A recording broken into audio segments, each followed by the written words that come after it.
Not the boring, generic milquetoast stuff coming from the network in Connecticut. I describe him as the best, obviously. Cattles. He throws it out there. Speaks his mind. That's cool. And Ramie. He's supposed to make people laugh. He's just an expert at it. Cattles and Ramie. Live and local in the afternoon. Sactown Sports. Yeah, best day of the week, Ramie. Happy Friday, buddy. Happy Friday to you, Nick Cattles. I was concerned about you today. And everybody out there in Radio Land and YouTube and wherever else you're listening to us. Why were you concerned? I was concerned because when I drove in, there was no Ramie vehicle. Oh. And I was like, oh, boy. Because I know you've been going through this, like, stomach thing, and I'm like. Ubered on in today. I was driving in, and I was wondering, is there a text waiting for me? No. Telling me that you are not going to be able to make the show, and now all of a sudden I'm going 4 hours solo. No, I Ubered on in today. The girlfriend has the car. She had to go to San Francisco for work. Oh. Yes. Oh, yes. Very nice. Yes. Very nice. The one car thing between two people. Shout out our Uber driver. He said he was going to listen. We have a new listener. No chances. I should give him a shot. No chance he's listening. What do you mean no chance he's listening? He said he was going to listen. I'm looking for his name. I can tell. Right now. Because the silence is very awkward. Alan. And powerful. Alan was a really cool Uber. Big Kings fan. Big Kings fan. There you go. We Hey, talk Alan. Kings the whole ride. Shout out Alan, the Uber driver. Hello to Alan from Cattles and Ramie. Again, as Ramie said, youtube.com, Sactown Sports 1140. Check us out there. Don't forget to leave your comments. Don't forget to give us a thumbs up if you like what we're doing here. 6A to 6P, Sactown Sports live and local. Ramie, the Kings eventually took care of business last night against a decimated Portland Trailblazers team. We'll get your thoughts on that. But first, let's hear from Domas. It started today. Every game matters. All the little things we talked about all year, this is where we really got locked in. We got to start trying to do them consistently in these 24 games. So when playoff time comes, we're not even thinking about it, and we're just doing it. So it's a lot on us, a lot on the coaching staff. We got to come locked in and practice. We have a lot of back-to-back. So the moments we're on court or watching film, everyone's got to be locked in. We got to be able to speak our own language, on the court, and everybody understand each other. A lot of comments from the Kings last night in the postgame mentioning the playoffs, the final 25 games, the final 24 games, the game coming up tomorrow against L.A. And it's obvious that this coaching staff has gotten through this team. You're not messing around right now. Like, this is the time. Every game means something. This is all about this playoff run, and you could feel that last night. And it comes from, of course, the head guy, Mike Brown, and here was the coach last night after the win. Obviously, Sabonis with a triple-double. I think he's the all-time leader now in sack history when it comes to triple-doubles. So, whale of a game from him, especially on the glass. And then Foxy. We needed guys to step up and score.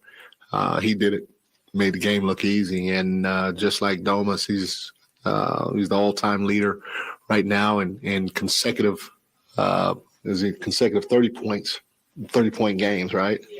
Darren is, right? So those two guys did what they were supposed to do in a situation like tonight. And at the end of the day, it's a good team win. Ramie, you had me thinking this morning, and I've been thinking ever since. Yeah. You said, was I the only one that had a bad feeling last night? And JJ and I during the call, because Simone's off today for vacation. She's enjoying lovely L.A. Right. Did it snow there today? It was supposed to maybe snow there today. There was like a blizzard warning yesterday. For L.A. But anywho. The weekend that she's going. You said this morning that you had a bad feeling. I did, man. I had and I've been having some stomach things going on the last couple of days. So I wasn't sure if it was just that or if it was, you know what I think it might be? I think I'm letting the JJs and the Verlads, and I hung out with Frankie and Watkins for a couple of hours last Thursday when you were off, and they were lifelong Kings fans, and they both said that they can't shake that. Like, as happy as they are and as much as they're enjoying it, they just can't shake that waiting for the other shoe to drop mentality. It's ever been since you put that Sacramento Kings hat on. Did it transfer the maybe vibes? I don't know. Because I said yesterday, like, I think I might have to back off my 50-win prediction that I made earlier in the season. You quite did. Confidently put it on the record, which we'll do later on today. And yesterday I was sitting there watching that game, and man, they scored 6 points in the first 5 minutes. Like, for all that talk about the urgency and how big every game was, where was that for the first 5 minutes of the game yesterday? Like, clearly they know it. I don't want to overreact. I'm just telling you this was me in the moment as that game was going on yesterday. So they scored 6 points in the first 5.5 minutes of the game, Nick. And then De'Aaron Fox goes limping off the court. And I swear to you, I was like, oh my God, this is it. This is what they've all been talking about. It's the first game out of the All-Star break. This is really weird. Like Doomsday Ramie, I'm not used to. I got over it pretty quick, but that was the first time I've felt that all season. And again, I'm not here on a Friday afternoon to overreact to what happened in 5 minutes of a basketball game. I'm just telling folks how I felt while those 5 minutes were going on. And then De'Aaron Fox goes limping off the court and sits. And they pointed it out on the call, Mark and Katie, that was the point in the game where De'Aaron usually goes and sits down and takes a little rest. Right. So that comforted me a little bit, but there was a part of me that was like, this is it. This is what Kings fans have been telling me about. It's happening. It's the first game out of the All-Star break after everything was so good. Is that song like Hello Darkness, My Old Friends? In the background as Ramie's watching the first quarter. Hello Darkness, my old Was friend. that the only one? Anyone else? Anybody? Well, I'll tell you how I felt. I wasn't worried one bit watching the beginning of that game. Really? Yeah, it wasn't. You know, I felt like it was just the first quarter blues after the All-Star break. Like, when I walked in on Tuesday to do the show, I wasn't super fired up. I just came off of a long weekend in Sonoma.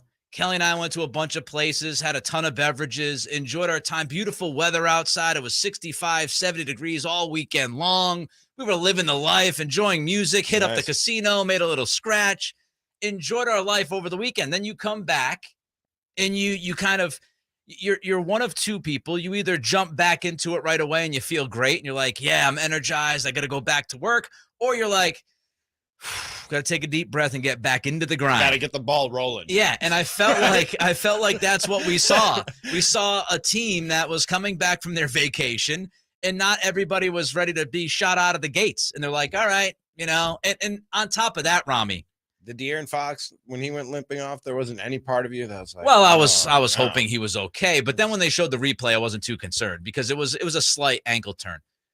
I think the other part of it was who they were playing. Right? Like, you're not only coming back from All-Star break, you're trying to get the engine going again, but then you look across and there's no Lillard and there's no Grant and there's no, that's why I was like, what is happening? What is happening right now? I think what was happening was, again, I feel like you're probably right. It was a little bit of a malaise to start the game. They had to wake up. There's a human element to it for sure. There's definitely a human element to it. And I think you're probably right. Like I said, I got to get away from these jokers that keep on telling me that they're not sure that this thing's that they're a playoff team, that this thing is for real, and the other shoe is bound to drop. It's them, Nick. It's them. They're getting to me. No disrespect, but I don't disrespect. So I think Domas last night. I've been really positive all season. Haven't I? And now you're falling apart at the seams. What is happening? Domas last night kind of mentioned, coming back from the break, and he has seen this kind of thing play out before. Here he was. Yeah, me personally, I wasn't worried. We just came from the break. Been in the league 7 years now, and it usually happens first couple of minutes. We got open looks, we just missed. And then that just led them in transition. So, but we knew once we got our win under us, got that touchback, we were gonna be all right. And what I loved was the second quarter response, right? The second quarter response, Brendan Nunez of the Kings Herald tweeted out last night, turnovers, points in the paint, the 3-point line. The three major differences from the first quarter to the second quarter. Such a significant improvement in pretty much all categories for the Kings. They turned the ball over 6 times in the first quarter, 4 in the second. Still too many turnovers for a first half, but it is what it is. They improved. Points in the paint, they went from 12 to 18. They were outscored points in the paint in the first quarter by 4. They were a plus 10 in the paint in the second quarter. And Portland was also just absolutely on fire. Nasir Little, my goodness. He was like, Dame Dolla's out. This is my night to shine. That guy was taking every shot. He was possessed by the shot of Dame Dolla. Portland shot 6 of 9 from 3 to start this game in the first quarter, and then they fell back to earth They shot 1 of 8 from 3 in the second quarter. And then once that happened, That's you the felt law like of this, averages. Yeah, That's the law of averages getting you. This thing was pretty much done. But we want your thoughts on last night's game. Did you have any fear? Did you have any worry like Ramie had in that first quarter? 916-339-1140 is the text line. The phone number is 1-800-920-1140. Don't forget us on YouTube, youtube.com, Sactown Sports 1140. Please give us a thumbs up. It means an awful lot to all of us. We'll get to your reaction. Also in 90 seconds, we discuss the unsung hero of last night's game. Cattles and Ramie. Sactown Sports. The only place you'll find Keegan Murray is Sactown Sports.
Ramie. On Sactown Sports.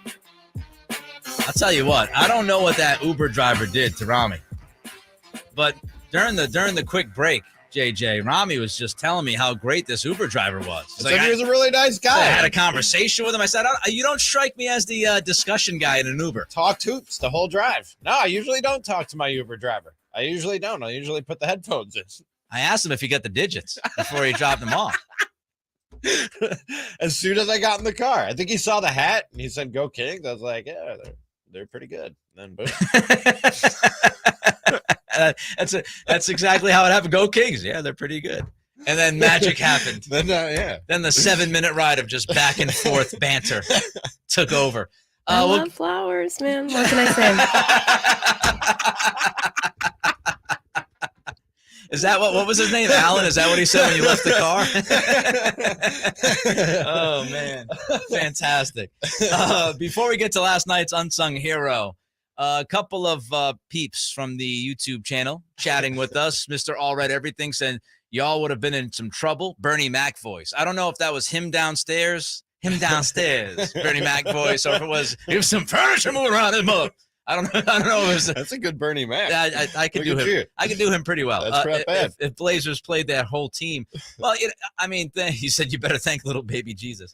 I would say to Mr. All Red, like, I don't think you can take what happened last night, especially the beginning of that game, and say, oh, if Lillard was playing in this, I have a feeling that the Kings would have been a little bit more amped up at the beginning of that one if they were staring across the court and saw Jeremy Grant and Dame Dollar. Yeah, like, for sure. That would have changed it. Tony Dogg says, take off that hat, Ramie.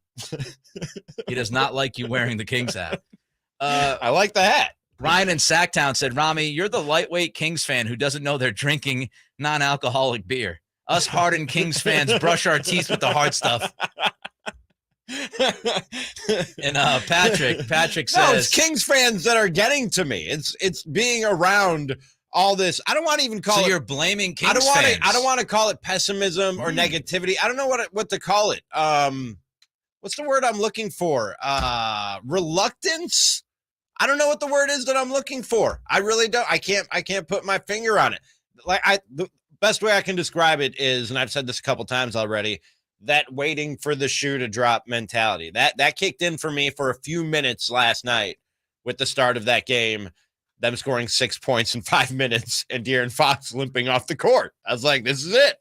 This is what they've all been telling me we're to wait for and is inevitable. This is it right here. Well, Patrick was not worried. He said, prior years, yes, I would have had fear, but not this team. Our defense gets better with each quarter. Not great in the third, but I thought that was mostly due to Nasir Little, again, just playing out of his mind. Apprehensiveness? Is that the word I'm looking at? Sorry to interrupt. Apprehensive. That would work. I'm just reaching for the word. Apprehensive. You know what I mean? Thank you. Apprehensive. I thought Nasir Little hit about 4 or 5 insane shots last night in that third quarter. If that didn't happen, I think Portland scored more than 30 in the third. I don't think that happens if Little wasn't on a heater. He went on a streak there for a little bit. I'm like, is this guy? What are we doing out here? Dame Dalla, is he dressed as Nasir Little tonight? But before garbage time, Ramie, you look at how this rotation played out for Coach Brown. It's something we've been talking about all week long. Post All-Star break, what would it look like? Any tweaks? 9 guys played in this game before they threw everybody out there when this was a laugher. TD, though. TD was the unsung hero. I thought he swung this game. He swung the momentum in the first quarter. 20 points, 4 rebounds, 2 dimes. He shot 6 of 10 from the floor. He was 4 of 5 from 3. My man had 0 conscience last night. TD has 0 conscience. Yeah. When he makes his first shot, he's just like, nope, just keep feeding me. I don't know if, and I'm not even talking about the production, but the energy and the attitude, the swagger that he had out there. I don't know if he can sustain that for 25 games, but if he can, man, he was playing with an energy that we've seen only a handful of times from Terrence Davis this year. And you talked about it yesterday, Nick. They're going to need him to play a bigger role off the bench, especially if they're not going to get more from Mitchell off the bench offensively. And he's been better lately, and he's been getting minutes because of it. He's averaging about 18 minutes in the 10 games since February, and he's scoring almost 11 points per game in that stretch. So he's paying off Mike Brown's faith in him and the increased amount of minutes. They're going to need more of what they saw from Terrence Davis last night. I always feel like he's going to give you energy offensively because he just loves scoring. I thought he gave you some good defensive energy last night, which is a little bit of a difference, and it was nice to see. He played 18 minutes. He was plus 18 on the floor. Here was TD. Anytime you come off the bench, you want to be that spark as a unit. Kind of want to bring energy to the game. You get a chance to see the floor of the game and things of that sort. So anytime coming off the bench, you should want to be that source of energy. Be that source of energy, and that's exactly what he was. Coach Brown liked what he saw from him. TD was fantastic. He was pretty good defensively. Offensively, he was great. He stepped up, hit some big timely shots for us without hesitating. So if you can get that TD more times than not, you feel pretty good. Meanwhile, the rest of the guys, Davion, we talked about Davion Mitchell and the fact that pre-All-Star break, his minutes were really limited. He was, playing like 12 minutes a night compared to about 18 to 20 before that 4-game stretch. It certainly looked like Coach Brown had kind of tightened the leash on Davion. Last night, he had 23-plus minutes, but I don't think that is telling us much about Davion. I think that tells us a lot about Malik Monk because Monk only played 21 minutes. And I think that's because they're slowly bringing him back from that injury. Yes. Yep. And so I don't think Davion got 23-plus minutes last night because Coach Brown woke up and was like, we got to get Davion in the game tonight. I think it was more, we've got to ease Malik in because Malik usually gives you 25, 28 minutes. So he was down to 21 last night. Ipso facto, you have Davion getting the extra 5 or 6 minutes than he probably would have received. And look, he had 4 assists, but again, he was pretty much a 0 offensively with 3 points. But overall, the bench showed up. They had 49 bench points, Ramie. Here was De'Aaron Fox talking about the guys coming off the pine. I think our bench came up big for us today. They really changed this game around for us. Like I said, we came out slow. I think it was 19 or 4 at one point. We were like 1 for 9, 1 for 10 from the field. I think 3 or 4 turnovers. Our bench came up big for us tonight. And when we came back in, we did what we were supposed to do. And he nailed, I don't know if he had the numbers in front. He didn't have the numbers in front of him yet because that was on the court after the game. They scored 20 of their 29 points in the first quarter. The Kings bench did. And it wasn't Fox. It wasn't Domas. That's a crazy number. That started to turn because they took the lead in the second quarter, but they started to turn the tide in the first. And it was It was when Terrence Davis came into the game and when Malik Monk came into the game. 20 of the Kings' 29 points came from the bench in the first quarter last night. We love playing the plus-minus game because you and I love the good old, big old plus-minuses, right? And we always say, look, individually, some of these things can get a little crazy. Right. But when you look at the bench last night, as pretty much a collective, the guys that were in there when the game was worthwhile, not the garbage minutes. No one cares about plus-minus during the garbage minutes. But the plus-minus game, Trey Lyles, Chimezie Metu, both plus 20 last night. Mm-hmm. Davis and Monk were both plus 18 off the bench. And Davion was a plus 11. So the plus-minus game tells you that the bench played well last night. The bench, I thought, kept this game within reach in that first quarter because that 19-4 start could have gotten even worse if things didn't quickly settle. And I thought TD helped that. I also thought HB and his aggressiveness, he got really aggressive towards the end of that quarter, and he started to attack, and he did the same thing at the beginning of the second quarter. You know, I thought HB's aggressiveness at the beginning of that second quarter, TD coming in off the bench to give that boost in the first quarter, those two guys really helped swing the momentum. And then, of course, from there, De'Aaron Fox did what he did, and Domas ends up with another triple-dub. So, again, eventually they came out with the win. You got a good game from TD, a really good game from TD.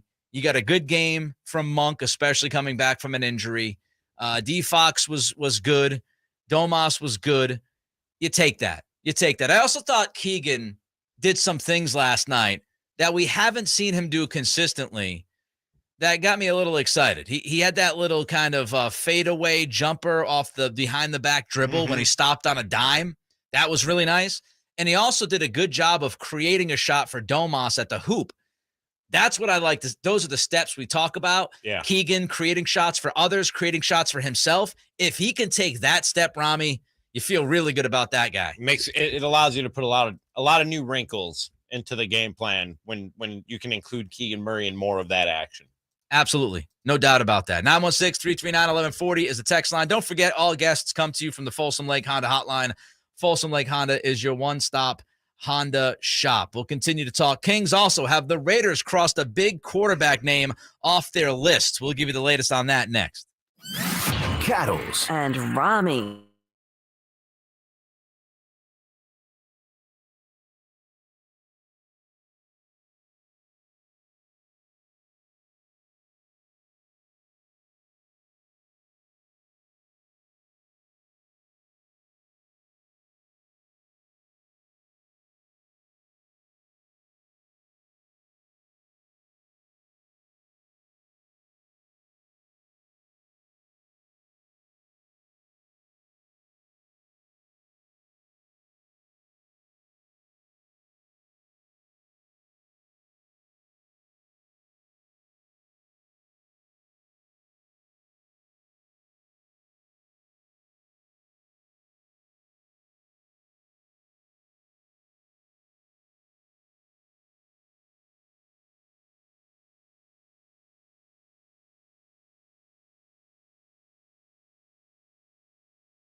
One brings Makloff magic, while the other, we're still trying to figure that out. Paddles and Ramie. Sactown Sports.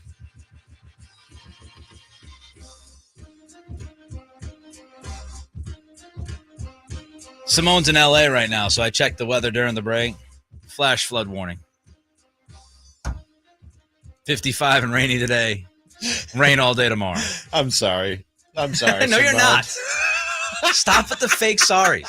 There's nothing that is sorry from you about that. She's supposed to go to the game tonight in the middle of a flash flood warning.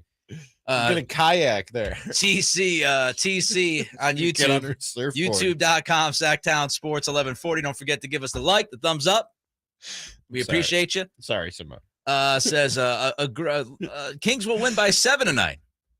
By 7? Kings will win by 7. That's an awfully Very specific prediction. I like it. I like it. 7. Calling his shot. Do we know what the spread is for this one? I don't. I don't either. Not off the top of my head. I wonder if he has a vested interest in that prediction with the specific number of 7.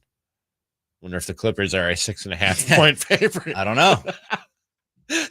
Not sure. 7.5 it is. 7.5. There it is. There it is. 8 business. So so he's saying the Kings will win, but he's got the Clippers plus the 7.5. That's what he's telling us right there. I like the Kings, but I don't like them to cover. Okay, I don't like. But it's actually what? It's Clippers minus 7.5, right? Yes, it is. Yeah. Oh, okay. Yeah. My bad. All right. So he loves it. Okay. He loves the Kings. All right. Yeah, he's taking a 7.5 point swing dog the other way. Yeah, and taking That's them by 7 on the road. that's right. It's a lot of confidence. My bad. Lots of confidence. I'm sorry to him too. We'll get back to the Kings in a little while, but let's talk about Aaron Rodgers and the Las Vegas Raiders, Ramie. Obviously, we talked about Rodgers' retreat being over, the Hobbit-like structure, 300 square feet, somewhere in Oregon. He is now out of the Hobbit-like structure. He's back with us I wonder what the food is like in there. this world. Top notch. Wagyu beef. They slide it into him.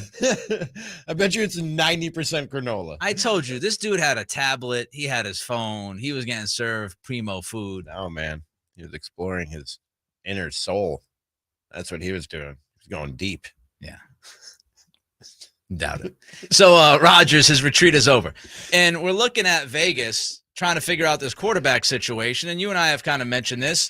How much sense would Rodgers make for the Raiders? Well, according to Hondo Carpenter of SI, he wrote that it doesn't look like it's going to be a fit. Now we know that after considering making a move for Rodgers, if he were to become available, the Raiders are looking in different directions. They are not waiting for Rodgers or the Packers to part ways. Does that mean the door is 100% closed? No, but I wouldn't rate it at any percentage better than ancillary, perhaps 5%. So he says 5% chance that Rodgers ends up with the Raiders. Does that mean GM Dave Ziegler has fallen in love with a potential rookie? It's a great tease from Hondo. I will have more on that next week in a podcast. Well played, Hondo. Yeah, tip of the cap to you, sir. But for today, Rodgers is no longer at the top of that list. Ramie Makloff. Is this the right approach? I mean, unless as he teased, maybe Ziegler has fallen in love with one of these rookies that's coming out in the draft, but you got to move up in the draft if you want one of the ones that's being highly touted and at the top of most boards. So I don't know if they can do that. I don't know if they have the assets to move up highly in the draft and get one of these quarterbacks. And other than the guy who you just let go, who's on the market that you wouldn't risk losing to wait for Aaron Rodgers? Jimmy Garoppolo? Yeah. You're not waiting for Derek Carr. You've already burned that bridge, so you're not waiting for him to come back home and talk to him. Who else is on the free agent market that you go, we'll rather take that bird in the hand rather than the two in the bush of Aaron Rodgers. You know what I mean? Maybe they're hoping that the Giants won't franchise tag Daniel Jones. Like, who is out there that you just gotta have that you wouldn't risk losing to get Aaron Rodgers? I love this by the Raiders. I love this by the Raiders because when we talked about this prior, I said my number one plan if I was Vegas, I would 100% be looking draft. I'd be looking at that young stud quarterback, QB1, a guy who can be the future of my franchise for the next 15 years. And I understand Rodgers, if everything falls into place, you got a shot. But I look at this, if I am the Raiders, I have a chance to land a guy that could be my future for the next decade and a half. I have a chance to pay him minimal money compared to what I would have to pay Aaron Rodgers if he came over. I'm not giving up any assets. I mean, unless you want to trade up from 7, which is possible, but I'm not giving up assets for a guy who's going to play for me for 1 year, 2 years. If I'm giving up assets to move up in the draft, a la Shanahan and Lynch a couple of years ago for Lance, the idea is I'm giving up those assets because I'm acquiring somebody, I'm drafting somebody who's going to be the answer at that position for more than a decade, and that's worth the assets I'm giving up. So I love the idea of going after the young franchise stud QB. That's the way you can win in the NFL. That's the way you get to success sooner rather than later. And if you want to hit the reset or rebuild button, then yeah, that's the way to go. If you want to continue on the win now path that they clearly started to go down last offseason with the signings that they made, then you go with Aaron Rodgers, or you wait and see if you can get Aaron Rodgers. And if not, then you hit the reset button next year, because it's going to be a terrible year. Once the free agent market dries up, you're going to tank regardless. You're going to tank by accident or on purpose if you don't end up with one of these veteran quarterbacks. I also like the idea of the Raiders have about $60 million in caps. They have enough cap space to bring Rodgers in, right? Yeah. So the options you have are bring Rodgers in, make that deal, give up the assets, and almost all of your cap space is taken by Rodgers. Now, would he restructure? I have no idea. He's been so full of drama. Maybe he'd have to go back into the Hobbit-like structure to figure out if he wanted to restructure his contract or not. Maybe he'd need another darkness retreat. Him and his agent retreat to the Hobbit house with the contract. Just a contract and a flashlight. That's all. They're going to go in the Hobbit house. No, the Hobbit house has lighting. You can turn lights on. You don't want to turn those on. That'll break the vibe, that man. Thing was so fugazi. the retreat, the darkness retreat, a darkness retreat that had lights at any moment, and a fully functioning bathroom, USB ports to charge your iPhone. Give me a break. So, instead of fridge, get out of my face with this, a little Toblerone. A mini bar in the corner. It's like, you're staying at a Marriott, 300 square feet. So you could take that. You could take that $60 million, Ramie, and you can put it towards, guess what? All sorts of needs that you have. Defensively, you were trash last year. Go out and get some people that can help. Help your linebacker core. Go out and get some secondary help for Nate Hobbs. I always want the quarterback. Go out and try to solidify that offensive line. I always want the quarterback. But you're going to get the quarterback. Are you, though? If you draft the right guy. If you draft the right guy. But that's up to Ziegler. More times than not, you don't draft the right guy. I can't tell you. The history of quarterbacks drafted. I can't tell you he's going to draft the right guy. But I can tell you the philosophy, the plan, I'm all behind. I'm all behind of taking that $50-60 million, spending it on different pieces to bring in, and then drafting that young quarterback that, hypothetically, theoretically will be there for the next 15 years doing work for you. I mean, yeah, if you want to punt on next year, then that's what Well, let me ask you this. You think if the Raiders brought in Aaron Rodgers next year, you think they're a Super Bowl contender? If you have Aaron Rodgers and you keep the arsenal of Adams, Renfro, Waller, and Jacobs, you won 12 games. You just won 12 games with that, just with those guys. In that division? Yes. You just won 12 games. Sean Payton's in Denver now. Mahomes and company, Justin Herbert and company. No, Mahomes and company, That's obviously. a difficult division to win 12 games. The rest of it is very unproven. It's a difficult division to win 12 games. I don't know. Give me Aaron Rodgers and those guys to throw the ball to, and I'll take my chances more times than not. Probably 12 times on a 17-game schedule. I like what they're doing. I'm okay with the philosophy. Again, it's got to work because you got to draft the right guy and find the right pieces in free agency. If you don't, then it all falls apart. Right. By the way, Simone tweeted out 45 seconds ago. You think she's listening to the show?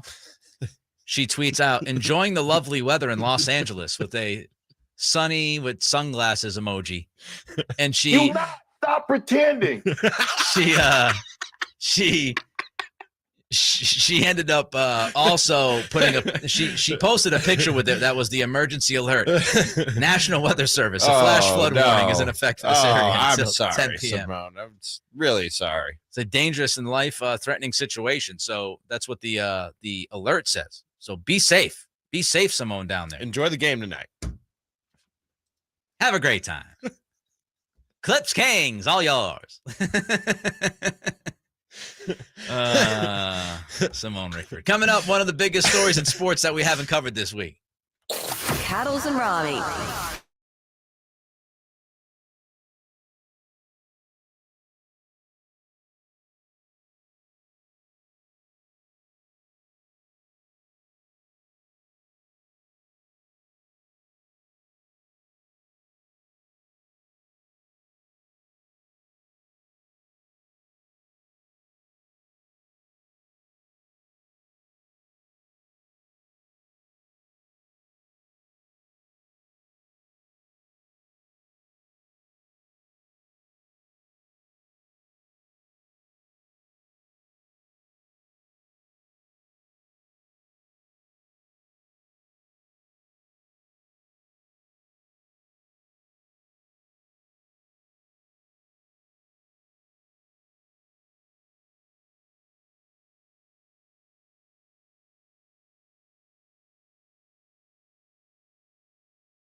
live and local in the afternoon. They always keep you on edge. Cattles and Ramie on Sactown Sports.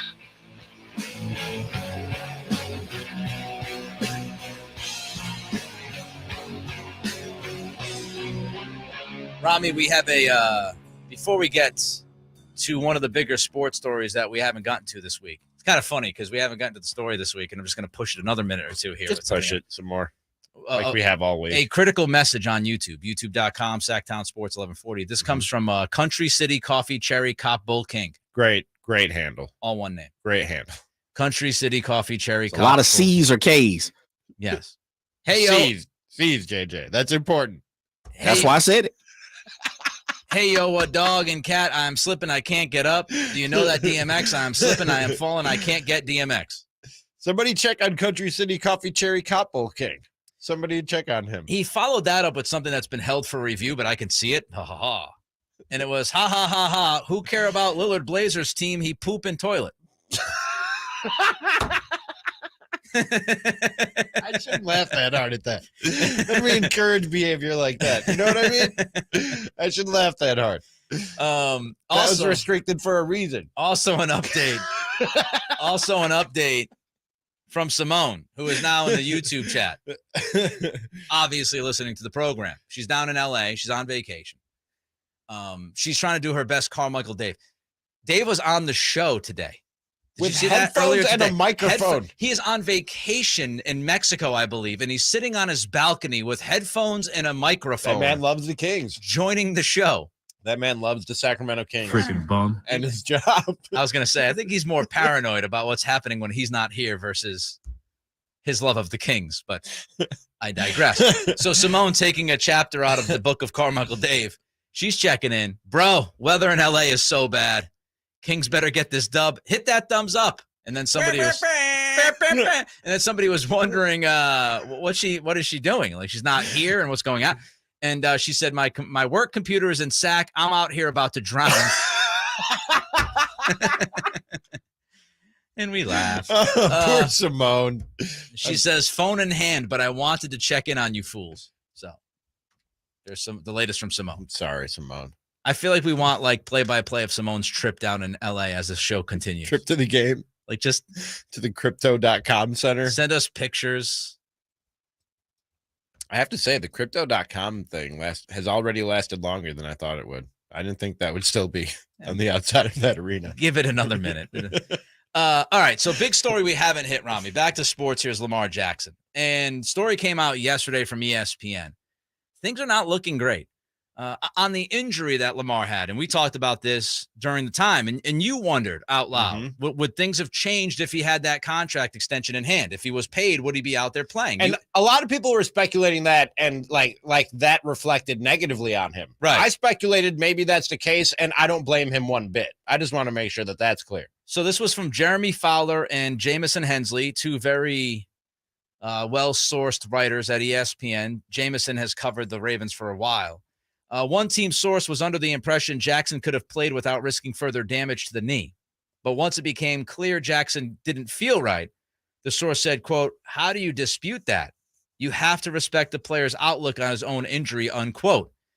Fowler and Hensley write, although all Ravens personnel interviewed by ESPN considered Jackson's injury legitimate, a few wondered whether having been granted a new contract 5 months earlier might have made taking the field in the playoffs a little easier for Jackson. I don't like these details getting out. I don't like the public back and forth. I don't like people in this Ravens organization throwing their future, under the bus and taking their franchise QB1, former MVP, the guy he's done pretty much almost everything right since he went to Baltimore. He says all the right things. He seems like a tremendous person from all accounts. He talks to fans. He gives time to fans on the field. He's given them everything. If I'm Jackson, and we must say, Jackson's tweet at the end of the season was to protect himself. Yeah, I think he was tired of this kind of stuff, doubting him, questioning if he really wanted to play. And now you are, weeks removed from the Super Bowl. And here we go again, people talking to ESPN saying, Yeah, well, we believe he was injured, but was he really that injured? If he had a contract, he probably would have been out there.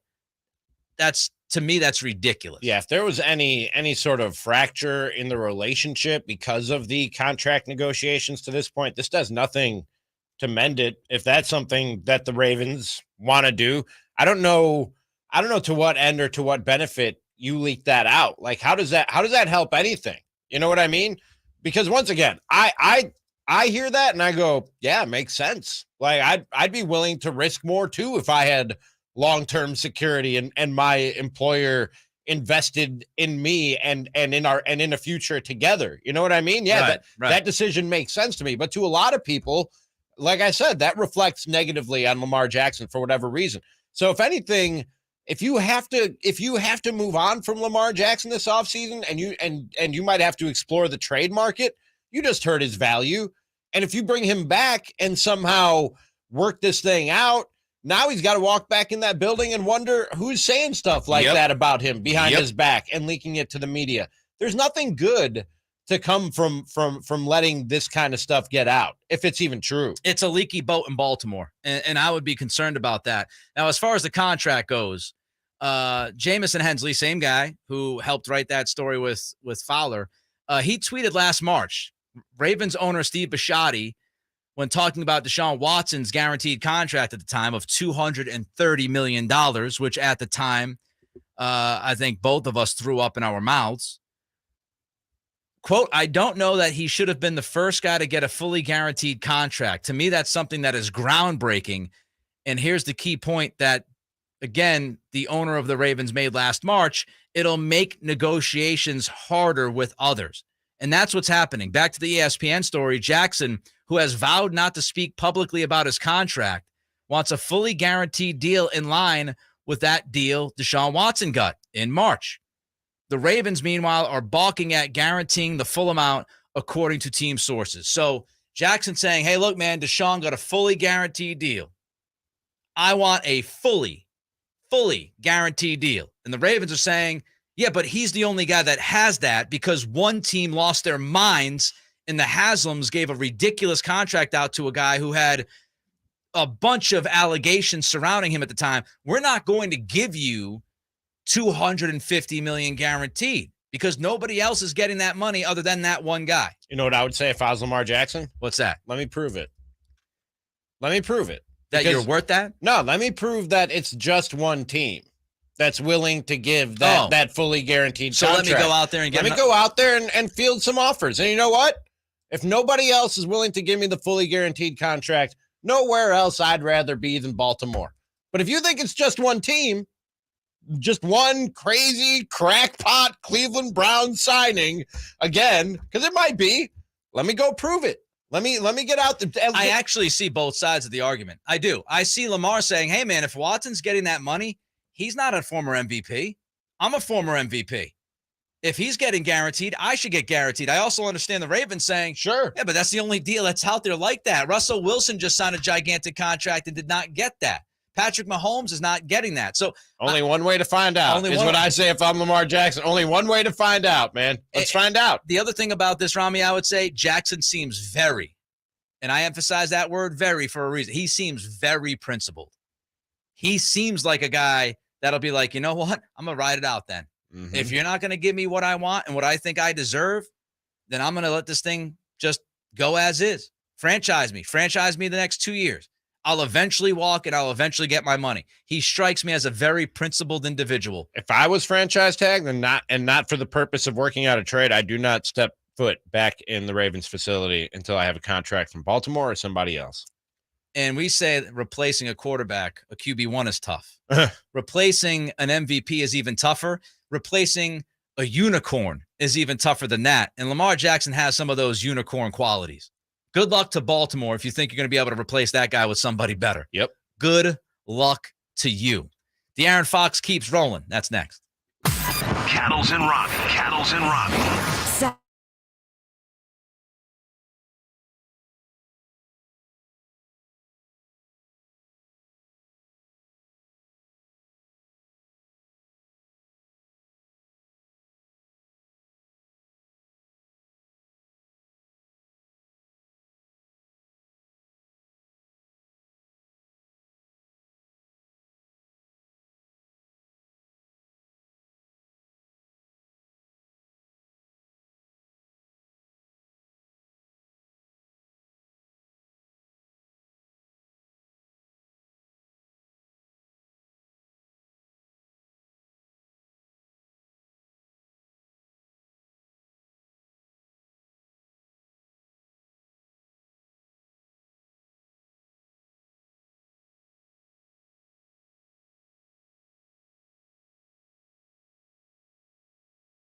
the 15 from the field.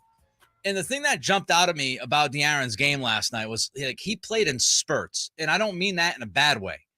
When you look at when he was most effective, second quarter, the start of the second quarter, I thought Fox and HB, I talked about HB earlier in the show getting super aggressive. So did Fox. And Fox and Barnes kind of combined at the beginning of that second quarter to be the offense for Sacramento. And they also got some stops. And that resulted in a 14-2 run for the Kings, which led to a 43-43 game. So Fox had a great spurt at the beginning of the second quarter. You get a 14-2 run. Then to close out the second quarter, Fox gives you another great spurt. He leads that run 16-2 at the end of the second quarter. So spearheaded by Fox, both of them, at the beginning of the quarter and at the end of the second quarter, 30-4, you outscore the Trailblazers. That's just game, set, match. Third quarter, another closeout for Fox. He was like a one-man run. He scored like 7 or 9 of the 9 points. They went on like a great run at the end of the third quarter, and that kept the game at 9 points. So again, critical junctures. And then he really put it to bed.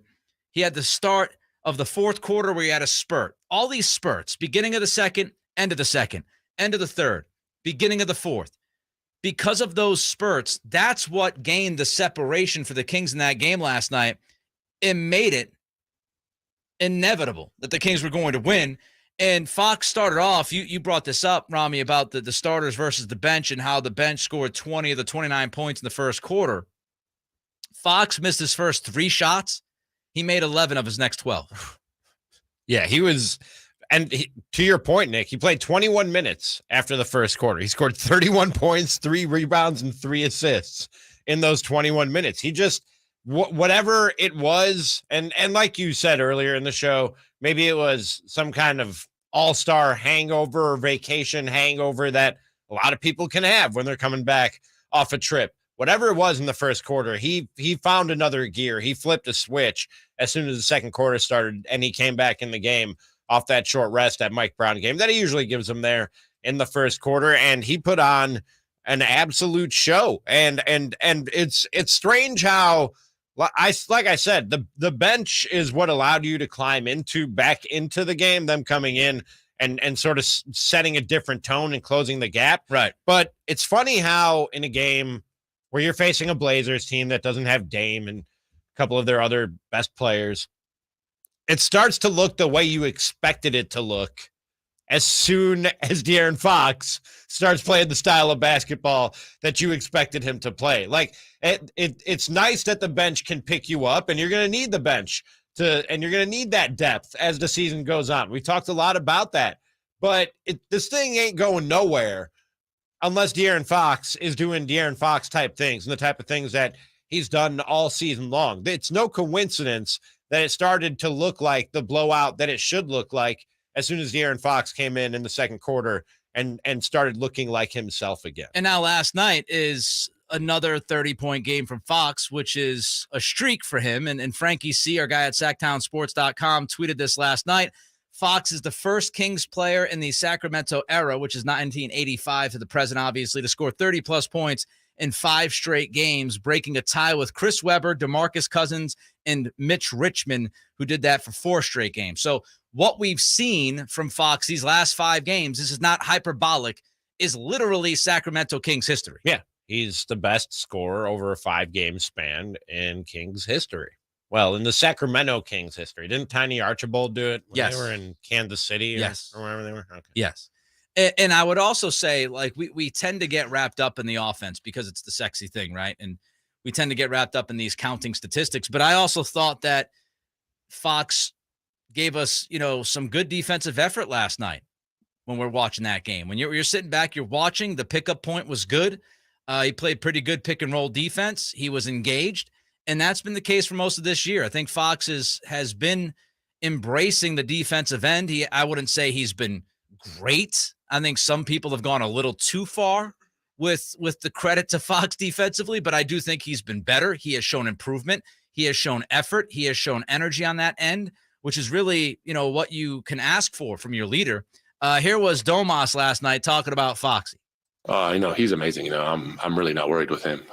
He just hasn't been there, but I feel like he's going to do this or more once he gets there. So, we're lucky to have him on our team, and we just got to keep chipping away. There's 24 games and we got to take one game at a time. Are you there where you just don't even worry about Fox? Like, even when he has a first quarter like you had, you just go, just a rough quarter. He's going to put up 25, 30 points like he does every night. Are you where Domas is at with De'Aaron Fox? No. I never worry about Fox. I mean, I think there's two separate questions. Like, I'm not really ever worried about Foxy, but I don't take it for granted where he's just going to come out and score 30 every night or just be like amazing every night. I think there are going to be matchups in games and stuff like that where, he's not doing as well. I think that's only natural. I think every really good player goes through that. But most of all, yeah, I mean, I think we're all confident about Fox. He's been great this year. Aside from the stretch where he was banged up, he's been great. I still stand by what I said yesterday. He needs to shoot the three better. He's been awful from three since the beginning of the year. Since December 1st, he shot under 30% from three-point land. That has to improve. 2 for 4 yesterday.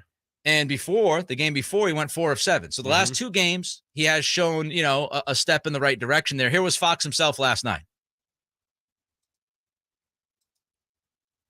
Foxy. It's more finesse, there he is. But at times, if I got to drive through somebody's chest, then I'll do it. But I mean, at the end of the day, that's nothing I'm worried about. The playoffs is going to be a physical game, and you have to be able to fight. You got to come into every single game and fight, and that's stuff that we're preaching. Even though their best guys are out, big thing for us tonight was to compete, because you could always just lay down when guys aren't playing, and that's happened for us in the past. So with this team, that's something that we try to come out here and just compete every night.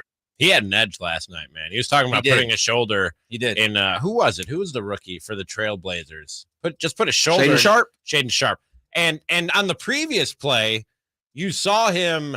He had the ball. Well, he was fouled, but the ball was stripped away from him, and the Blazers went the other way. And he was looking at the ref like. And Mark Jones brought this up on the broadcast. I don't know if this is what he said, but the vibe was, I can't get an all-star call against a rookie.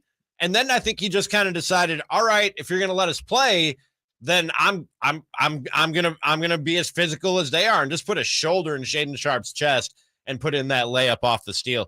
And it I don't know if it was that point in the game, but he definitely had an edge in the fourth quarter of last night's game. I talked about the spurts too. To go back to that, just the thing I love about that is Fox understood last night when he needed to hit the gas. Yes, it would have been great if he came out on fire, but really nobody did for the Kings last night. We talked about it in the first hour. I kind of expected a little laissez-faire to start that game, coming off of the long break, coming off of the vacation, playing against a team that had all their best players sitting. But throughout the game, he found those spurts. He found when he needed to really push on the gas and gain that separation for his team. And that's, the leadership by example. Also, the way I think we talk about 30 points this and 30 points that.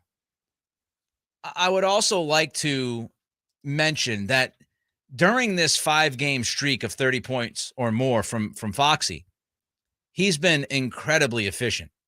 And so that's a different level, right? Like a guy can score a bunch of points. Tatum, I think, had 30 points last night, 30-something points. He took like 24 shots. He was like 8 of 24 from the field.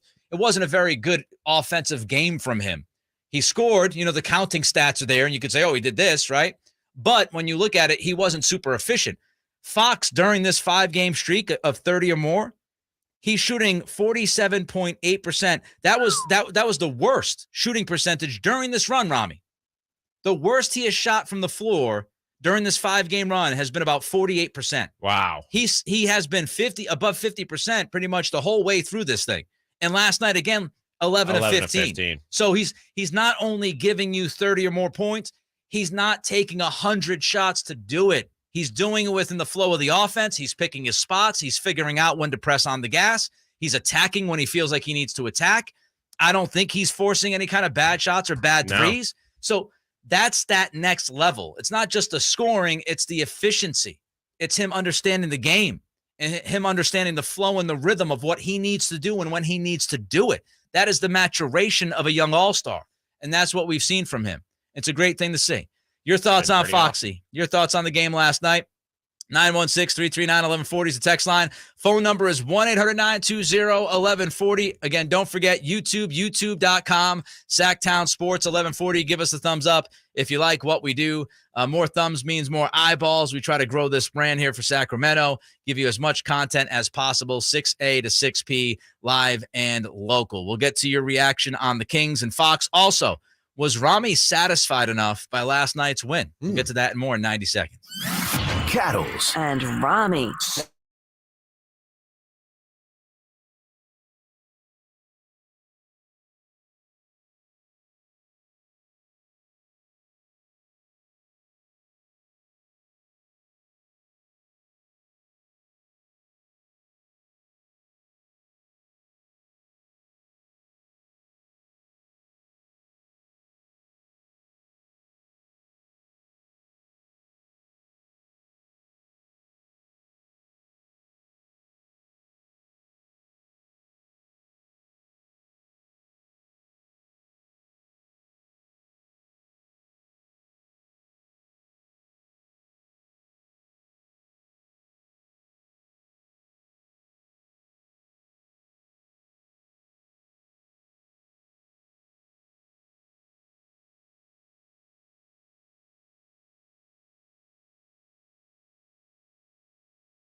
Sactown Sports. Slick Rick appreciation? Yeah. Don't sound so committed. I'm a fan. I'm like, Slick Rick appreciation? Yeah. I'm a fan. I like Slick Rick. Slick Rick's version or Snoop Dogg's version? There's only one right answer. Yeah, I'll go with Snoop. Slick Rick. I'm going to go with Snoop. Slick Rick, man. Snoop Like is- Rick, the original, baby, the ruler. The originator. Okay. I respect I respect your guys' opinion. What do you want from me? Okay. All right, fine. Okay. 3:14 on this Sit Friday. here and argue with you about it? No. It's time to check out Coastside Medical That's Clinic, good. dedicated to providing breakthrough remedies for men. By the way, our friend Sean Cunningham will join us in about 15 minutes to talk Kings. Ramie, we've talked a lot about the game last night. It's kind of funny. We have yet to talk about Domas, and he had a triple-double. Ho hum. You know, Just a triple double. oh hum, here he is again. No big deal. You've seen this before. Are you bored of it? I'm not. Hope you are not. 18, 18, and 10 last night. 18, 18, and 10. He had seven assists in the second half. This was another one of those where I go, oh, yeah. He does have a triple double. Yeah. You know what I mean? It's not like You almost lost track of it. You're like, not watching it and just going, oh, look, he's dominating. You know what I mean? You know, I take notes during games most of the time. Yeah. It's funny you say that, because at halftime I was going to write, like, Domas has been pretty quiet tonight. And he was. I don't know how many shots he took at that point. 3, 4, 5. He had 8 points at halftime. But he had 10 rebounds and 3 assists. And I'm like, well, at least he's getting boards. Yeah. And then you look up, and after the second half, again, he finishes with 18, 18, and 10. He was 6 for 11 from the floor. I would have liked to see them go to Domas more. I think the zone made it funky. I don't know if they were comfortable attacking that zone. I also think through portions of the game. you just had so many hot hands. You did. Last night with TD. But doing I mean, what I he was just doing, Davion doing what I he was see doing. what's his name, Eubanks. I mean, I see Eubanks down there. I'm like, come on. Domas should score 40 against that guy. Eubanks, JJ could score 25 against Eubanks. Easy. Easy work. That's light work for JJ. Wow. Light post work Easy for 25. Easy work. All right. But he had seven second half assists.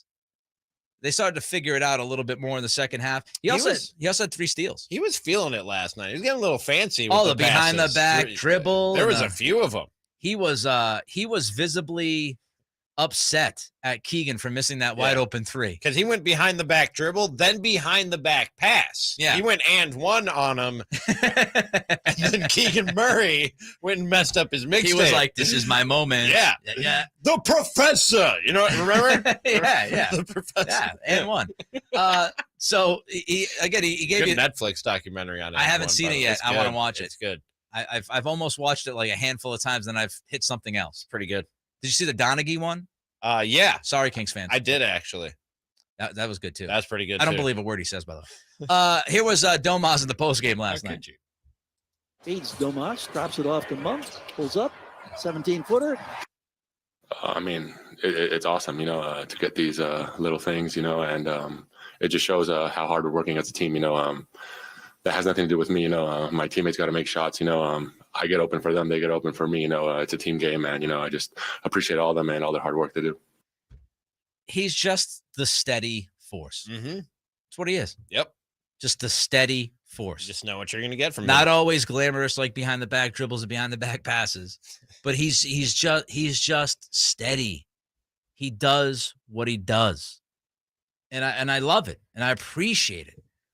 Domas, I can't appreciate that guy any more than I do. Out there playing with a broken freaking thumb, continues to play hard, continues to give everything that he has. There's a play where he got a finger caught in the net. Yeah, saw that. And that was another moment where I was like, is this it? He looked down. He looked down, shaking his hand. I was like, oh, man. Yeah, he did. This isn't good, man. I was like, you might play with one bad hand. You're not playing with 2 bad hands. And that was a shooting hand because it's the right hand that's hurt now. He's a lefty. It was his shooting hand that got caught in the net. Cattles and Ramie here, Sactown Sports on a Friday. Last night's game, obviously, Ramie, you said you didn't have a good feeling early. No, yeah. Got off to a bad start. Some indigestion. 19-4 was the start last night. Here was Coach Brown's thoughts. Obviously, we started off slow tonight, and it gave Portland's guys a lot of confidence. But, I give our guys credit because they went out and righted the ship as the game went along. And so, any win you can get at this point of the year is a really, really good team win, if not a great team win. You look at last night, Ramie, would you say, because when we talked about the game, even though you had that slow start, even though you had a pretty competitive first half, would you say all in all mission accomplished? Yes. And that's why I kept on throwing in the disclaimer as I was going through my mindset last night and my thought process last night where I panicked a little bit to that cold start. I kept throwing in there, like, this isn't me overreacting to the way that game started or getting legitimately upset over the way that game started. That's just where I was in that moment. And I kept saying that, Nick, because at the end of the day, we talked about this game going in yesterday, and I said 2 things. I said, 1, must win, because you can't keep having games on the schedule with the standings as close as they are, right, that you look back on and you go, man, that's one we cannot lose. You cannot let that one get away. Not during this stretch. You know what?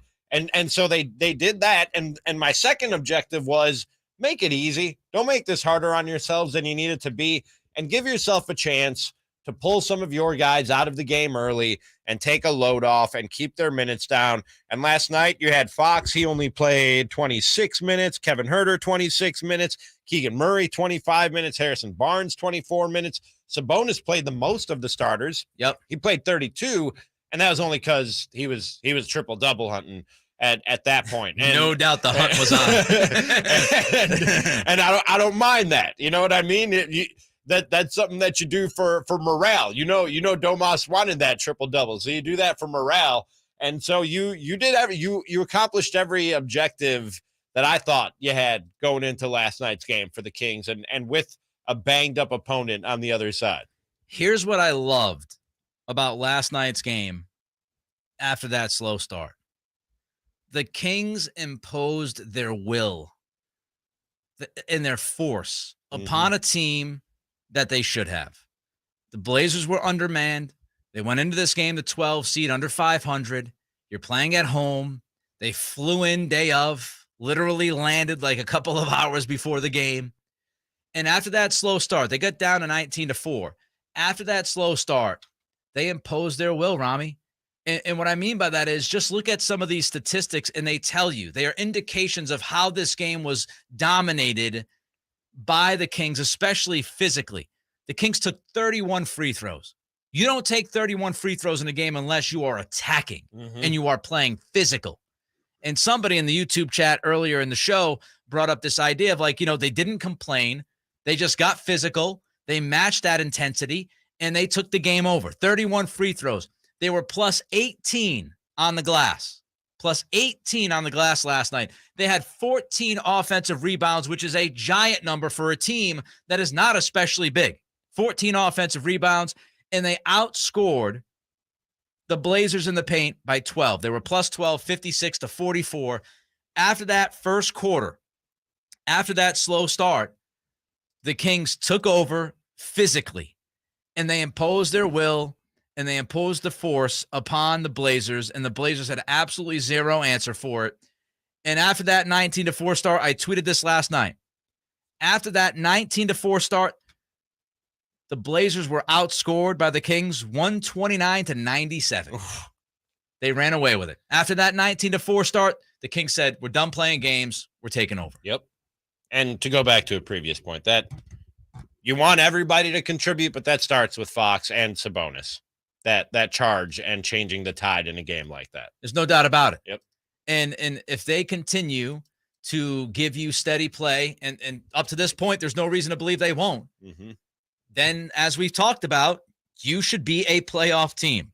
You might not finish in the 3rd seed because of the schedule coming up, but as long as your 2 dogs are leading the pack and they're doing what they're supposed to be doing and getting triple dubs from Domas and you're getting 30-point nights from Fox, as long as other guys fill their role, you're in really good shape. I know magic numbers are more a baseball thing, but when do we start?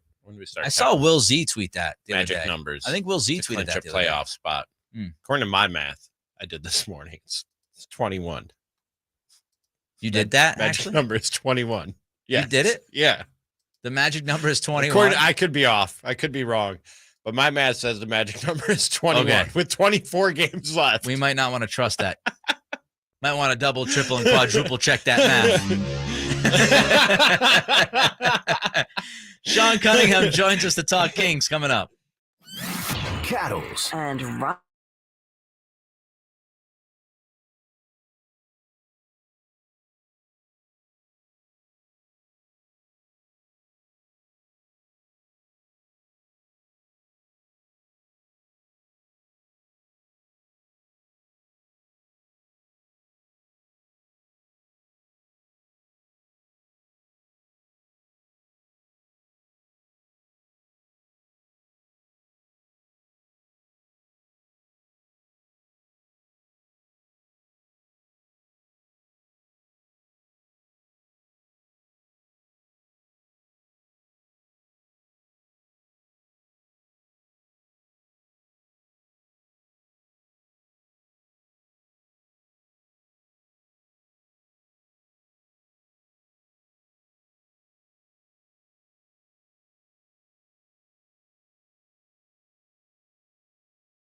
Is joining us here on the Folsom Lake Honda Hotline. Folsom Lake Honda, your one-stop Honda shop. Sean, as always, we appreciate your time and you joining the show.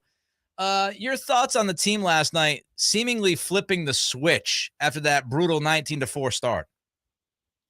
Yeah, good to be with you guys. Yeah, man, it seemed as if someone just kind of collectively took them by the shoulders and gave them shaken baby syndrome or something to wake them out, snap out of the fog. It really felt like that, guys. Like here I am I'm down in Scottsdale and I'm having to watch it from afar. And I know I was at the first practice before but the season resumes and before I came down here to Arizona. And I think they were all kind of concerned about just how they would respond with not so much time off and time away and then when you do kind of resort to some maybe relaxing habits, as I know everything about, snapping out of some of those relaxing habits and just kind of getting right back into the swing of things, so to speak, can be a little bit daunting and a little bit troublesome.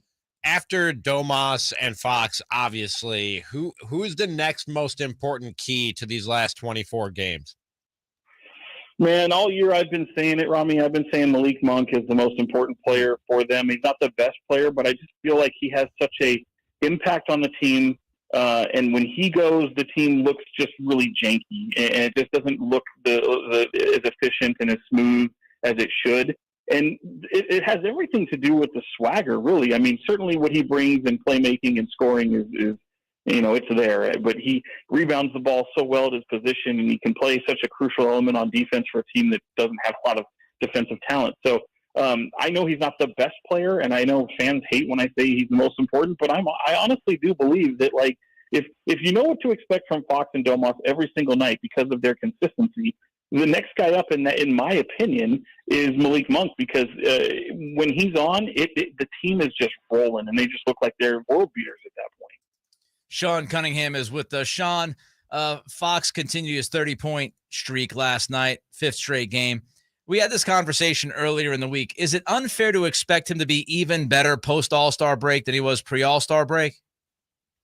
Ooh, great question, man. I mean, I hadn't really thought about that, but when you're looking at, what is it now, 5 or 6 straight games of 30 points, I thought last night was I had a tweet that said as much. I mean, he was showing his teeth, fellas. I mean, this guy got into the chest of some of those defenders. And look, I'll wholeheartedly raise my hand and realize Jeremy Grant and Damian Lillard aren't on the court and aren't playing. But that Portland team, had the scouting report. You come out and you smack Sacramento in the mouth and see how they respond, because sometimes they wilt. And it was looking like that for a good portion of the game. And when Fox got going, man, especially that off arm that was probably an offensive foul that didn't get called, I kind of like to see a little of that snarl to him. I mean, he definitely showed his teeth there, and I feel like there is another level he can go to. I don't necessarily think it's from a scoring standpoint.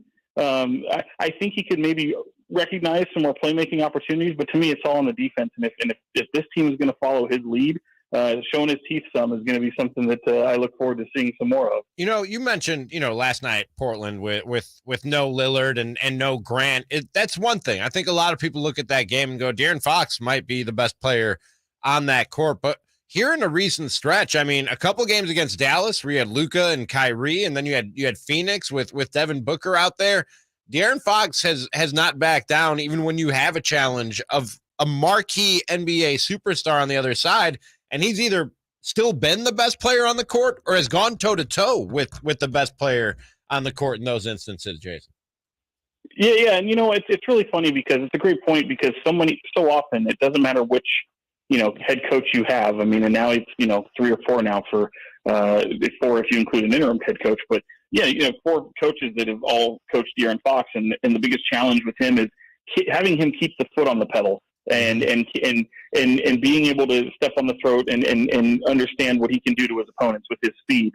And we've seen it sometimes go for a month stretch where he looks really good, and then he'll wane back to something that just doesn't look like him at all. And of course, we know what he does in the fourth quarter, and it's like, okay, well, how do we extend that, have him exert that same type of aggression into other quarters of the game? And I think we're starting to see it. It feels like he has turned a bit of a corner, and it's so funny that it comes at a time where he'd like to be an all-star. He thinks he was going to be considered for it. He doesn't get it, and then he gets voted as an injury replacement. I don't think he loved the fact that he didn't make it, and then here he is as injury replacement. It may not have the same kind of juice to it, especially now that, he's got a brand new baby at home, and and he could certainly use the rest. So I felt he went into the All-Star break, like you said, Ramie, just hitting on all cylinders, really accepting the challenge of some of these upper echelon opponents and guys that sometimes have been known to take his lunch from him. That's why I was actually really hoping that Damian Lillard was going to play last night, because that's a guy that historically really, kicks him in the teeth a little bit. So, everyone wanted to see the kid make the All-Star team. I'm happy he did, but even he goes out there, he doesn't make it. We're talking to him in Salt Lake City, and he's like, man, I could really be on my couch right now. They could really use some of this rest. And it's funny because, fans want to see him there. He doesn't. And, he wanted to, certainly fans will want to see this playoff streak end, and this drought anyway. And having some of that rest, they could have really benefited from it. Sean Cunningham joining us on the Folsom Lake Honda Hotline. Folsom Lake Honda, your one-stop Honda shop. Sean, this team had 18 turnovers last night. They still scored 133 points. They shot 54% from the field, 41% from three. Are we now at the point where there's just no way to stop this offense if they're making shots? Yeah, if they're making shots, especially. I mean, we've seen it when teams have been able to, cause disruption and the outside shooting has failed Sacramento. But when they're making their shots, there are teams that I feel have the characteristics that can do what Sacramento does on the offensive end. They just don't do it because there's so much of an attention to the defensive end of things. So I used to joke, Dave Yeager had a very up-paced offensive system, and they were even worse defensively than this team is. And he says we're doing it with smoke and mirrors because there are other teams that are better suited to play this style of basketball than we are. We're just doing it here in the regular season, and it's not in a playoff series or meaningful game that's leading down towards postseason. So it'll be interesting to see how other teams tend to match that, because this isn't November, December on a 6-game road trip for some of these teams coming in here and getting and don't have their legs. I mean, this is going to be teams that are really ramping up what they do and realizing that the schedule is no longer a friend of theirs, and they have to actually go out and take advantage of and take down some of these opponents. So it'll be interesting to see how the opposition changes. But I'm with you, Nick. I don't think if there's not many teams that, if the Kings are hitting shots, that can keep up with them. And I don't know that many will try to do that type of formula. I mean, I think you can jot this team down for 120, 125 points a night. How do you think this thing ends, Sean? Where are the Kings when all the dust settles after 82 games? Yeah, I mean, I've kind of, as much as I've analyzed it over the stretch, I really just don't see them. I'm usually the guy who's a little bit negative or a little bit more pessimistic, just because we haven't seen it. So I tend to look at things. I look at things and I go, you know what, guys, show me first. You have to show it to me first, and I think they've shown it. I mean, by virtue of them holding on to the third seed for over a month now, it kind of makes me believe that I don't think this team is going to slip past 6. I really don't think we're going to see them in the postseason tournament. I think they will be a bona fide playoff team. And honestly, they could go 500 or maybe even a skosh below that. And I think they'll be just fine. Certainly you don't want to limp into the playoffs. And I think 500 they'll take at this point with some of that equity that they build up, some of these games over 500 that they have now. But if they go 500 the rest of the way, perfectly fine with that. Hopefully they can go a little bit better than that if you're a fan, hoping to see them catch some momentum as the playoffs begin. Thank you, Sean. Let's do this again soon. Enjoy spring training, my man. I appreciate it, guys. Thank you so much. All right, there goes Sean Cunningham from Fox 40, Folsom Lake Honda Hotline. Folsom Lake Honda, your one-stop Honda shop. Great stuff from Sean. And even Sean, I remember media day. I was talking to him about the team, and I said, this is the most talented roster they've had in a long time. He's like, I agree. I said, I got him at like 37 wins. You think I'm lowballing him? He said, I got to see it, man, before. Yeah, he wasn't even ready to take that leap. Yep. He just come a long way. Like he just told you. He said, I got to see it. I've walked into seasons way too many times with optimism and talking about the roster. I've got to see it. Well, he feels much better about this team right now than he did back then. Time to check out Coastside Medical Clinic, dedicated to providing breakthrough remedies for men. Next, audio that left Ramie confused and a storyline that will leave you speechless. Cattles and Ramie.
Zone 1 report.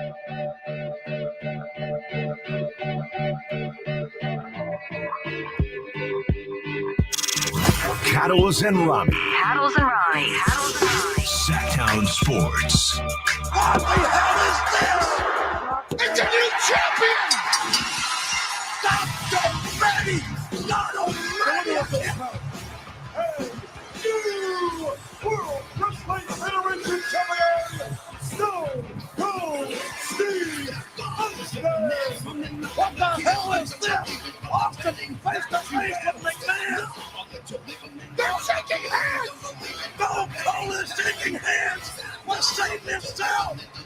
For the love of God, someone tell me this is not happening! That's one of the worst ideas ever, by the way. When they turned Stone Cold Steve Austin heel, terrible idea. Went bad quick. Yeah. But there's good old Jim Ross, JR. Love JR. I am a hardcore wrestling fan. Yes. Really as hardcore as you could get. I'm going to AEW Revolution a week from Sunday in San Francisco. I used to. I'm going to WrestleMania about a month, I think it is, from this weekend, or 5 weeks from this week. 5 weeks from this weekend in LA. You used to be a hardcore wrestling fan. JJ has some shallow knowledge of the wrestling game. Okay. Very surface-like. Yeah, Okay. surface-like. But he knows JR. I think everybody knows Jim Ross. How do you not know Jim Ross? Yeah. He is, to me, the greatest play-by-play man in wrestling history. Yes. Pro wrestling history. Absolutely. Some would say Gordon Solly, but I don't know who that is. Back in the day. Okay. I would say it's JR. JR's It's not even close for me. He's the man. Nick, answer this question. I would have asked Chris this if he was still here with us. ECW, the guy who used to scream at the top of his lungs. Joey Styles. There you go. Dude had the glasses. Right? Yeah, that guy. Yeah, that dude. Yeah. Is he still around? No. Okay. No. By the way, we should make clear, Chris is still alive. Well, yeah, he's not here. If you're listening 2 hours ago, you heard it, right? You said if Chris was still with us. I just want to make clear to the listening audience. Yes. Christopher Ladd is very much alive. We are very fortunate to have Christopher Ladd still in our lives. Speak for yourself. Oh, God. My goodness. So anyway. So Gordon Soley, Georgia Championship Wrestling, ECW's Joey Styles.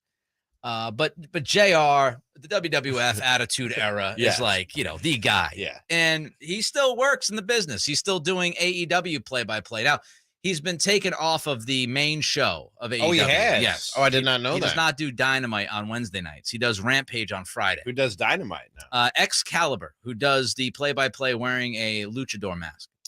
Okay. Yes.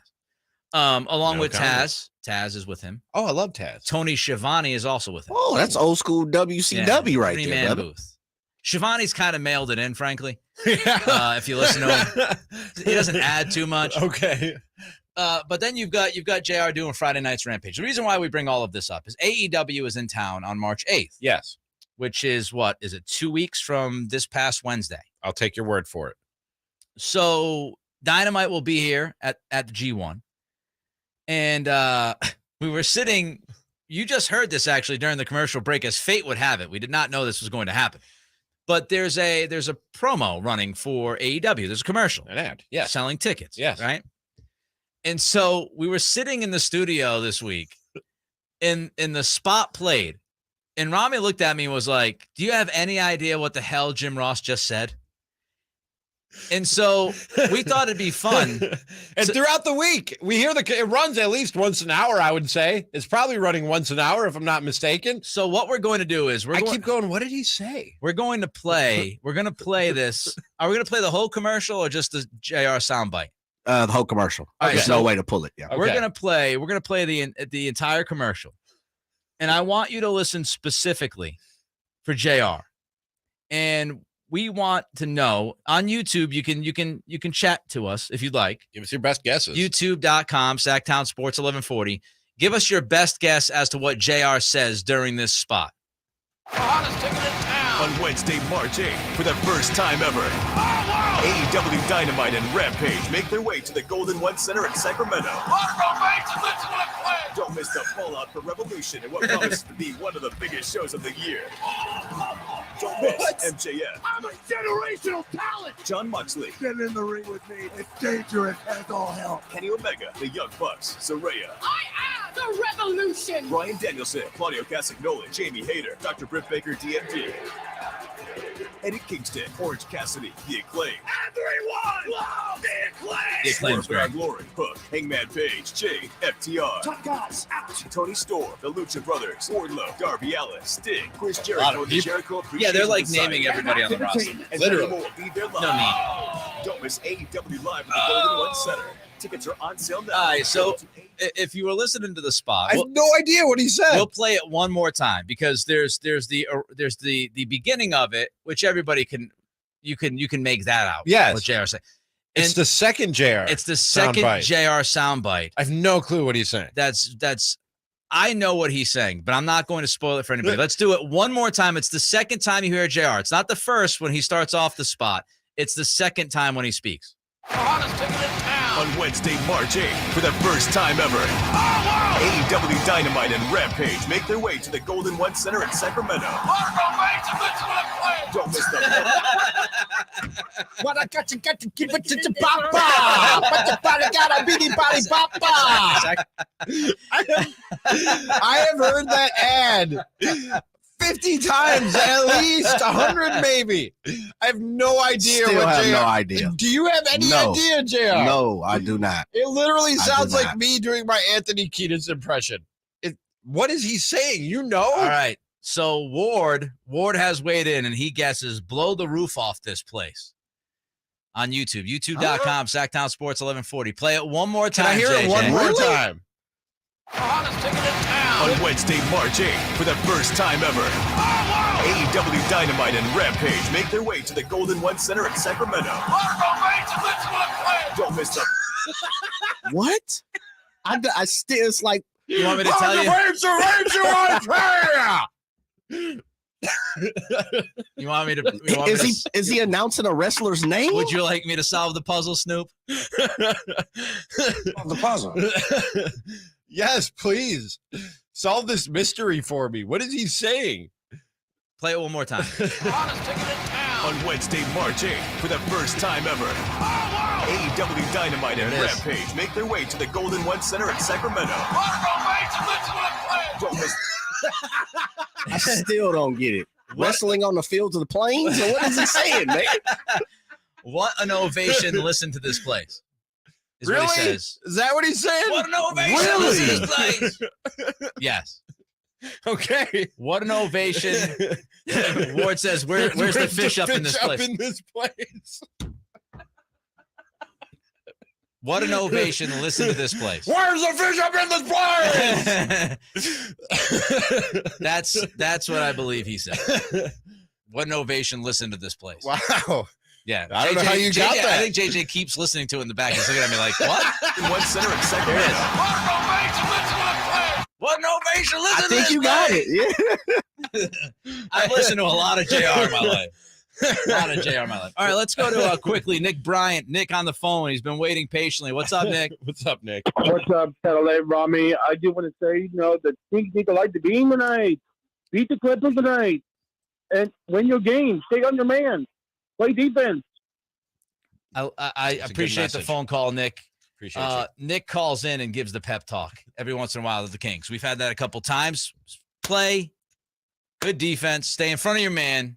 Coach Brown should play that Win for the this guys game. tonight, but in a JR voice. Or you could play JR. Play some defense and let's win on this place. Oh, God. That's Jim Ross. Great The fact that you could decipher what he was saying. Yeah, I'm impressed. Kudos, brother. It was the second time I heard it. The first time I had no idea. And then or maybe it was the third time. The second time I heard it, I was like, is that what he said? Then the third time I heard it, I said, yeah, that's. I still don't hear it. Let me let you guys know you're going to hear that about like 5 times before the end of the show now. That's a drop coming soon. All right, tonight's a huge game for the Kings. We'll take a look at it coming up. Cattles. And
Kings back at it again tonight. Second game of a back-to-back as they play in LA against the Clippers.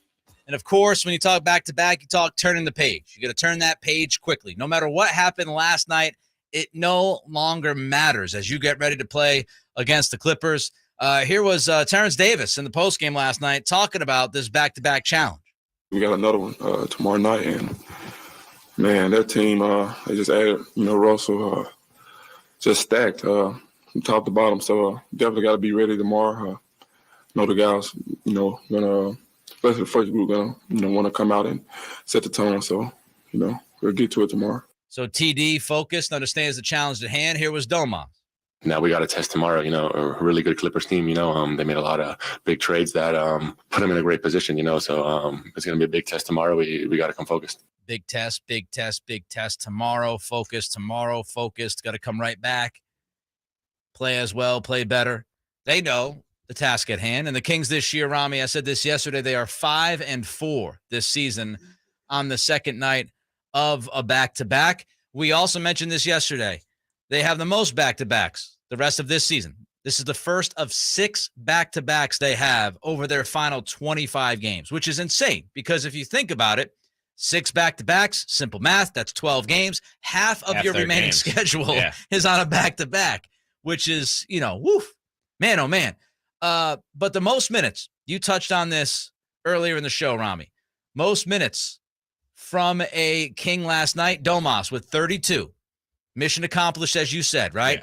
Yeah. You wanted to take care of business last night. You wanted to smack the Blazers enough where you could sit your guys and get them prepared tonight. They were able to just get on a plane and go to LA, right? They didn't sit on the runway for 7 hours? No, I did not see anything like that. Good. But so you were able to rest pretty much everybody. Again, Domas played 32 minutes. Everybody else was under 30. They all pretty much hovered around 26, 27 minutes. So here we go. Clippers tonight, Ramie, 33-28, 5 games above 500. They are the 4 seed in the Western Conference, which means they're right behind you, the 3 seed. They're a game and a half back. So a game and a half back of the Kings as we get ready. I've mentioned this before. The Kings have not played well against teams at 500 or above, right? They're 11-17 on the season against teams 500 and above. The only team out of the top 12 teams in the league, the 12 current playoff teams, the only team that has a worse record against winning teams is the Clippers. The Clippers are 9-19 against teams that are 500 and above. Now, that's a little bit of fool's gold, Ramie, I feel like, right? Because the Clippers, Kawhi's been hurt, PG-13's been hurt. And, I've mentioned this before, the truly troubling thing, if we're gonna give you a truly troubling part of the whole 11-17 beyond just the record for the Kings, is the fact that the Kings have been very healthy. So they've been healthy, and I know Domas's finger, people will broken thumb, but he's played through it. I'm talking about losing games due to injury, guys not playing due to injury. The Kings have been very fortunate with injury luck, and they're still 11-17. If you look at the Clippers, I feel like the Clippers could almost kind of justify it and say, well, we haven't been healthy. And we also have to mention, this is not the same Clippers team that has gone 9-19, right? Russell Westbrook will be playing tonight. Mason Plumlee has joined the team. They made several additions to this team at the deadline and in the buyout market. So, Ramie, I would not walk into this saying, 9-19 against good teams. The Clippers aren't as good as people think they are. No, this is a very good basketball team. Indeed. And you can point to certain reasons as to why they have the record that they have. And you just did, Nick. But to me, I feel like with the standings being as close as they are and coming down the stretch here, we could easily fall into the trap of every time there's a Kings game, cracking these mics open and going, this is a must win right here. I know. You know what I mean? I don't want to do this 24 more times. I don't want to do that either. And I don't think I'm doing that, but this might be a must win tonight, Nick Cattles. I don't know, because you look at, and this is kind of a cliche, but when you're going head to head with the teams that are chasing you in the standings, that are right behind you in the standings, every head to head game is worth 2.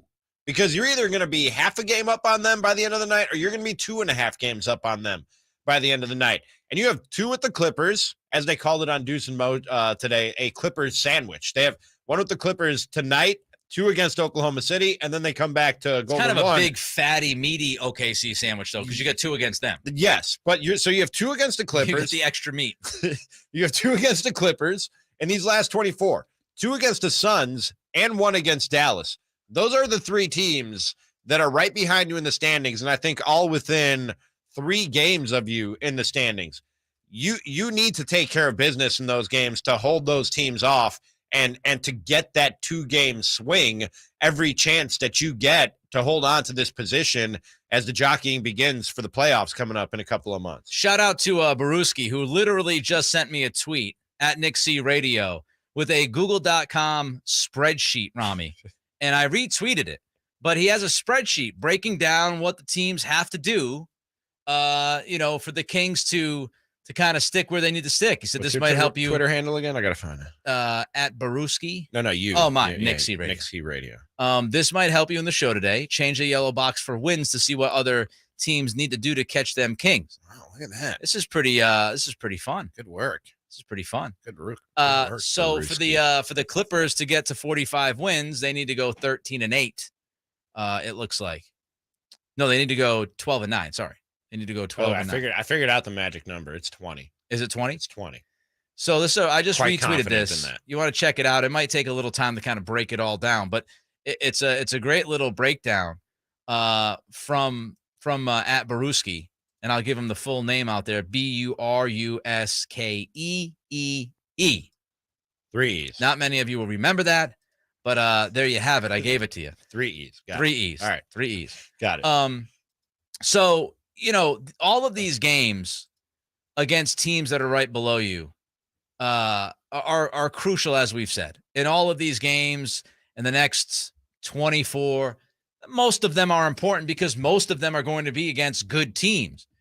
Is tonight must win? I would not say tonight's must win. I would say it's a big game because it's the team right behind you.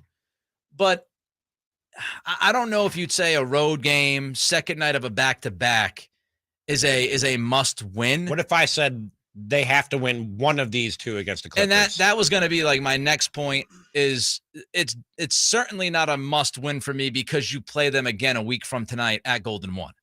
You got to get one of the 2. If you get one of the 2, I think you're good. Now getting both would be fantastic. Here's the biggest. Can't let them gain essentially 4 games on you. Correct. In a week in head-to-head competition. Here's the biggest issue with the Clippers specifically against this Kings team. Size. We talked about Mike Brown, his interview with Anthony Slater of The Athletic this week, and Mike brought up this idea of, look, we don't have a lot of length. And we've talked about it a lot, Ramie. We don't have a lot of length. We don't have a ton of athleticism. We just don't have big dudes. The Clippers are big. Nick Batum, 6'8". Robert Covington, 6'7". Paul George, 6'8". Kawhi, 6'7". Marcus Morris Sr., 6'8". Mason Plumlee, 7 feet. Ivica Zubac. Butchered that name. I do a better name. I think usually you do a nailed better it. job. I'm going to say you nailed it. Ivica Zubac. Perfect. 7 feet tall. This team, a ton of wings. And they added Eric Gordon. They have added Plumlee, as I just mentioned a moment ago. They added Bones Highland scoring off the bench. This team is long. They're athletic. And they have a multitude of weapons. And they have 2, not just 1, but now with the addition of Plumlee, they now have 2 big dudes in the middle. You got Zubac and Plumlee. Both guys are 7 feet. Plumlee's 254. Zubac is 240. And that's going to be a challenge for Domas. So this team specific, when you look up like matchup nightmare, this team's a matchup nightmare for the Kings. Yeah. Not to say the Kings can't win. They obviously can win. But it's going to be a tremendous challenge because of how this roster is constructed and the size and length they bring. It's going to be a very, very tough challenge. So they have to win one of these 2 against the Clippers. I'd be fine with that, yes. Okay. If you split with the Clippers, you're good. If you lose both, no bueno. If you win both, fantastic. But it's going to be tough. Tough challenge tonight in L.A. I want to talk about it. Clippers, Kings tonight down in L.A. Of course, we'll have a game night for you starting at 6 o'clock. You can give us a call about this game and about the Kings. You can want to talk about last night's game. You can do that as well. 916-339-1140 is the text line. The phone number is 1-800-920-1140. Don't forget us on YouTube, youtube.com, Sactown Sports 1140. Give us a thumbs up if you can. Little effort from you means an awful lot to us. More likes, more thumbs up means more eyeballs as we build out this community, 6A to 6P here at Sactown Sports Live and Local. I want to remind you, Capital Casino, conveniently located on 411 North 16th Street in downtown Sacramento. We will get to your Kings reaction, your thoughts on this game tonight in L.A. Also, is this season the Warriors' last dance? Discuss that and more with you in 90 seconds. Cattles and Ramie.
Sactown Sports.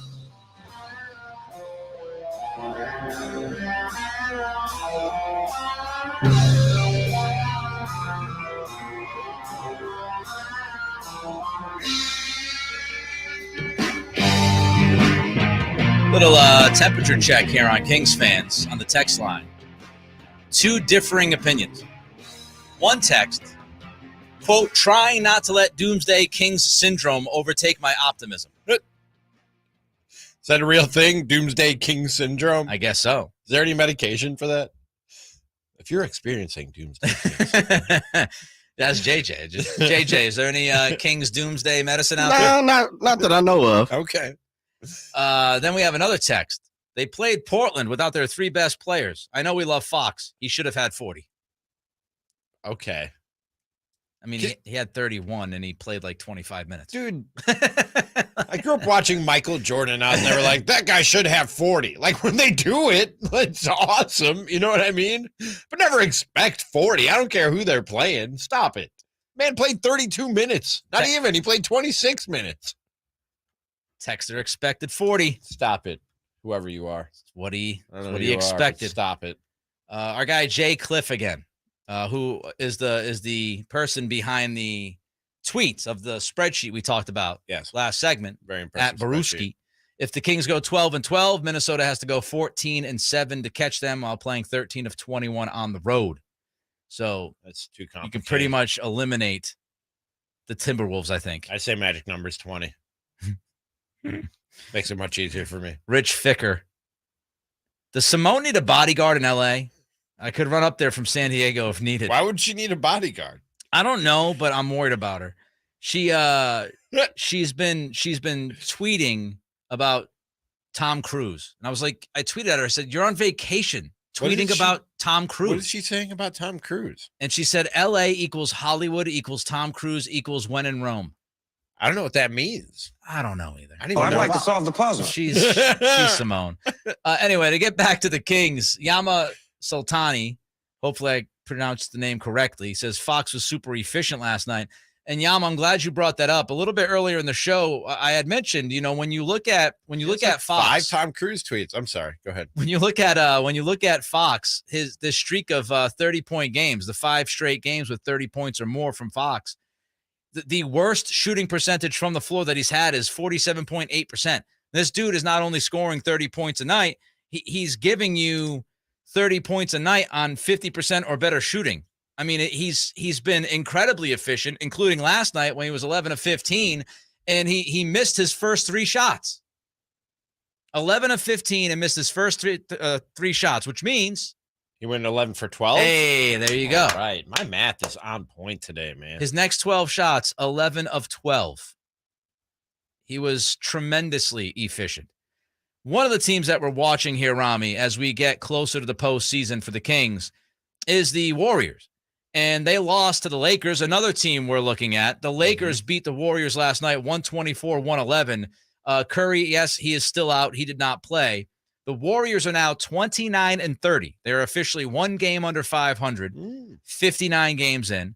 And, some people are asking, is this the quote-unquote last dance for the Warriors? Monty Poole from NBC Sports Bay Area was on 95.7 The Game this week. Here's what he had to say about that. Now, with Bob Myers up front in the front office there, he can leave. If he decides to leave, and he just might, that changes everything because the Warriors have built themselves around the triumvirate of Bob Myers, Steph Curry, and Steve Kerr. If any one of those 3 guys leaves, the whole dynamic changes. Everything changes. All 3 of those guys know that if any one of them leaves, it changes everything. There's some, I won't say nerves, but there is some concern within the Warriors that this could be the last dance, that this could be it for them because not all 3 of those guys are guaranteed to come back next year. There is some concern within the Warriors that this is the last dance. Now, we asked Chris Herring from SI yesterday about this and whether or not he felt this could be the last dance for the Golden State Warriors, and here's what he said. No, I don't think that. I mean, I'd be a little bit surprised. Like, I understand the Bob Myers question, and I think it's fair. Only he can answer that, and the Warriors organization can answer that. But as long as Steph is there, and I think as long as you keep the core there, Clay, Draymond, I think is obviously a big question after this season. But as long as you have a couple of those core pieces there, and obviously Jordan Poole is locked in as well, no, I don't see it as a last dance situation. I imagine Steve Kerr would probably be back too. Who knows? Bob Myers might be the glue that holds it all together, and if he leaves, maybe it's a completely different scenario.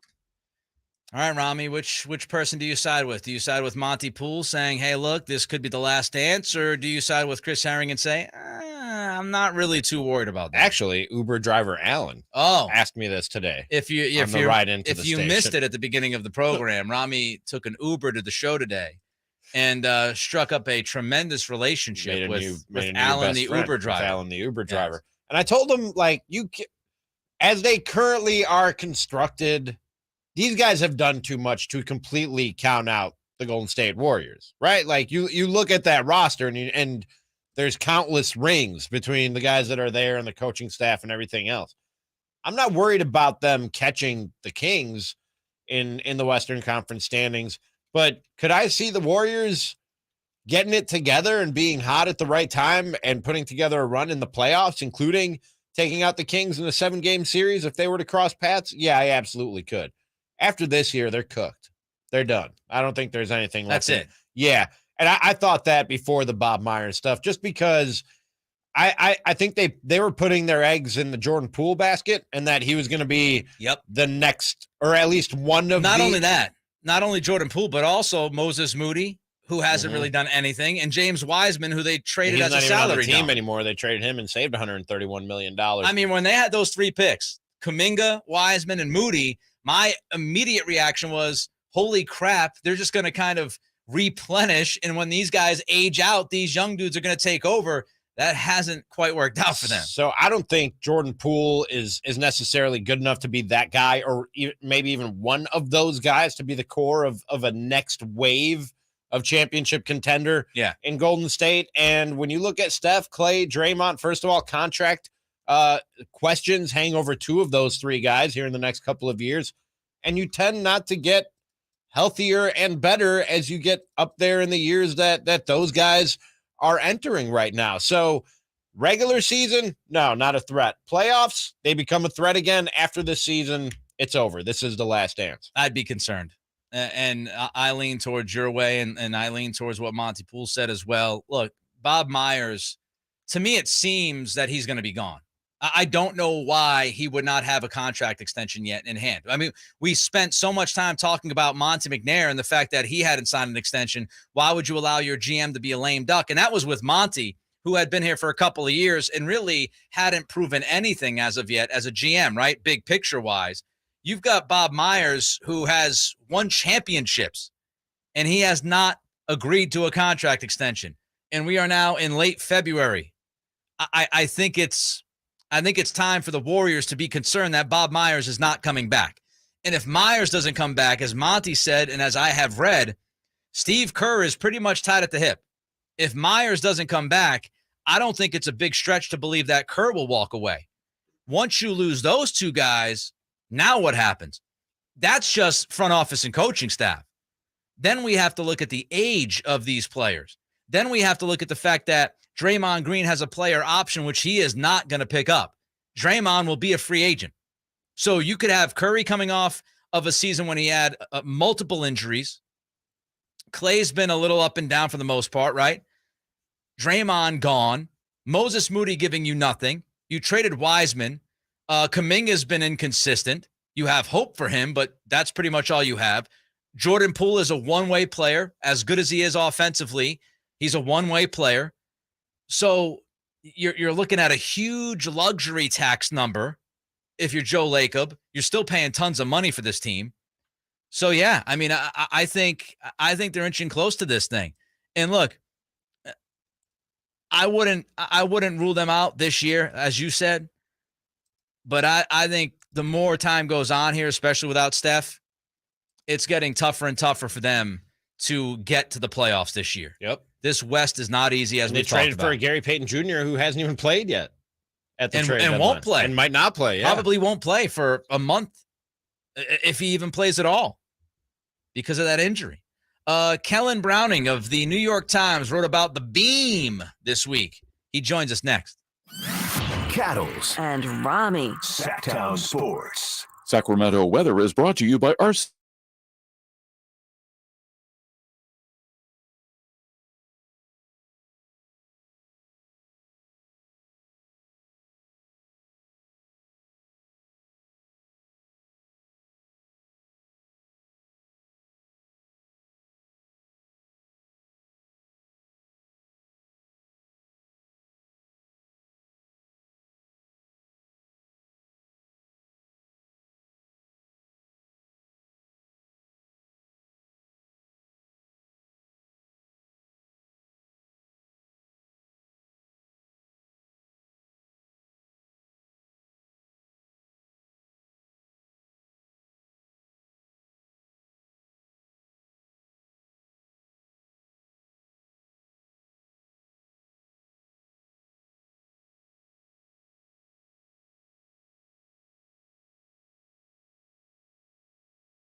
Get fired now.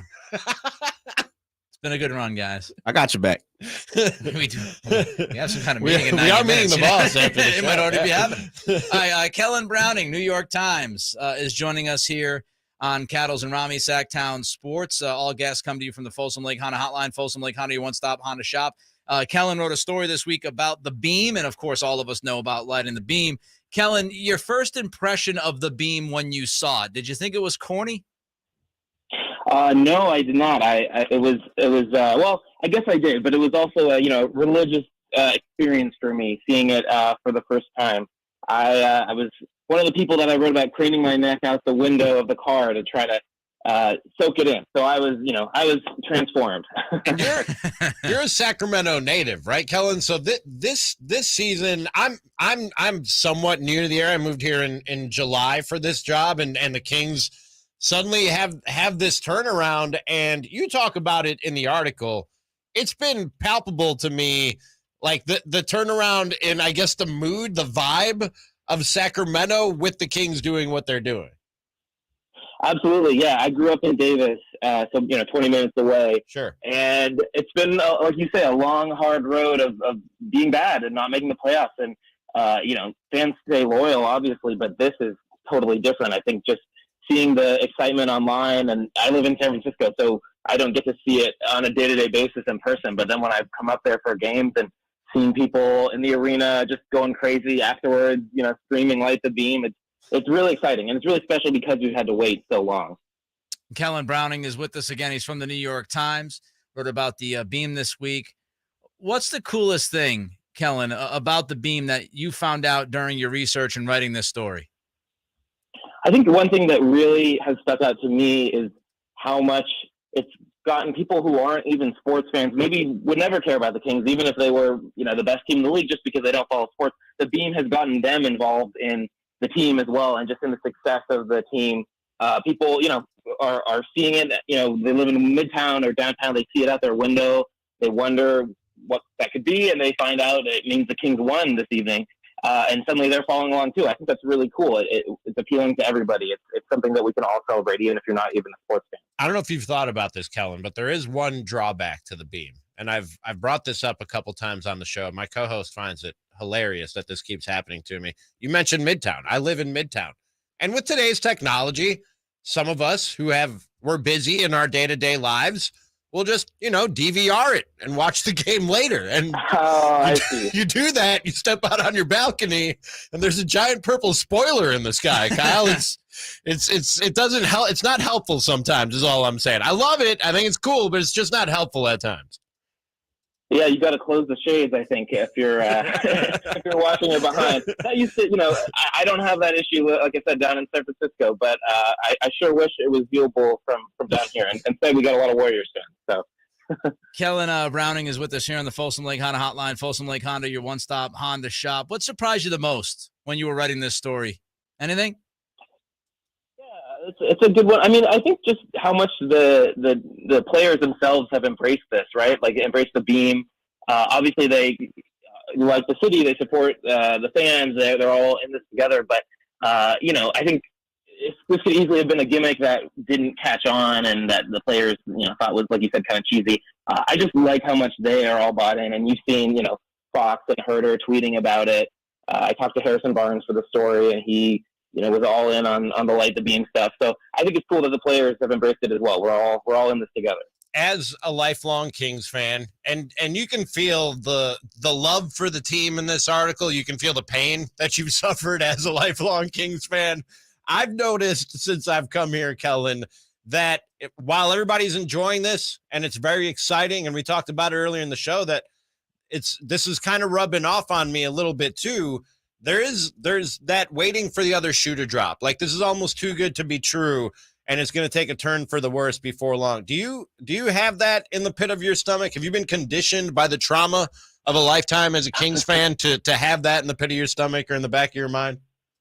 Absolutely. Yeah. No, I've been feeling that the entire way through, and I've been, texting with my friend after seemingly every win, like, maybe we're actually good. I'm not sure. I'm still waiting to be sure. I mean, I definitely have that feeling, seeing so many hopeful starts end in disappointment, or so many bad things happen. Even now, I'm a little worried. We didn't make a lot of moves after the trade deadline. There's a lot of teams that are behind us, I think could pass us. I'm still a little concerned, but I'm slowly starting to believe. And, I do think I don't want to jinx anything, but I do think we could make the playoffs. And at this point, I would be disappointed if we fell down into the play. And I think, we have a good shot of at least being in the top 6. But yes, I think given the history, there's always a little bit of concern. I'm with you, Kellen. Last one for you. Will you write a follow-up story to this one if the Kings are in the postseason this year? Man, I hope so. I'm going to be begging my editors to let me, write one from a playoff game, especially if we get a really rowdy home environment. I think that would be a great place to report from. All right, Kellen, we appreciate the time, man. Enjoy your weekend. Awesome. Thank you so much. All right, there goes Kellen Browning. New York Times, again, wrote about the Beam this week. Check out that story. And as he said, he spoke to Harrison Barnes and some others during that story. Some good interviews there. Again, it's Folsom Lake Honda Hotline. Folsom Lake Honda, your one-stop Honda shop. Ramie, on the text line, I wanted to ask you this question. Okay. 916-339-1140. If the Kings hold the lead for more than half the game and win tonight, does the dialogue of them dropping from third start to lose credence? So if it's, in other words, if it's a convincing victory tonight you win over the game. Clippers, you not only win the game, but you also led the game for more than a half. And he asked if dropping out of the 3 seed? Is that what he's asking, or dropping out of the? Does the dialogue of them dropping from third start to lose credence? No, I think Phoenix would have to be the hurdle that you clear before people are ready to go there. I think that's the team that most people see. I know what the standings say, but I think that's the team that most people see as the largest object in the rearview mirror, so to speak. You know what I mean? I don't think the Clippers are definitely one of the teams that comes up when we talk about hanging on to that 3rd seed, but more often than not, it's the Suns that I think people are looking over their shoulder for. Yeah, I still think there's some to be figured out with the Mavs, with Kyrie and Luka and that combination. You never know with Kyrie Irving. Like, I am never going to put my money on a Kyrie Irving team. Right. Just not going to. Even with Luka there, I have at any moment things could implode. And, I'm waiting to see what the next thing will be that Kyrie does to implode a team. We went through Jay Cliff in YouTube, who told us, look, the Timberwolves would have to go 14-7 over their next 21 games or whatever it is. And the majority of games they have are on the road. And the Timberwolves right now, you have a 3.5 game cushion on them. So I wouldn't be so worried about them making that giant leap. The Pelicans, they've lost 2 in a row. They're 4 games behind you. So, yeah, I think when you look at this, the Suns would scare me, obviously. If Kyrie acts right, the Mavs could make some movement. And, if you take care of business, that should be it. The Clippers are tough, too. The Clippers and Suns are the 2 teams that lead the pack. The Mavs might be able to do enough. But I still believe that you end at least in the 6th seed. If you take care of business, which to me is, just go 500.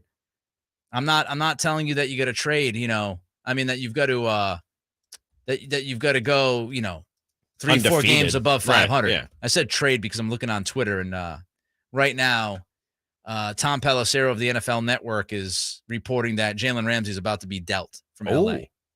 Do we have a destination? No. Oh. The Rams have had trade talks about Jalen Ramsey. League sources now believe it's very likely he is dealt in the coming weeks. And usually when something like this comes out, it's like within a few days. When a writer is that good like Tom is and that confident, he's due $17 million this year.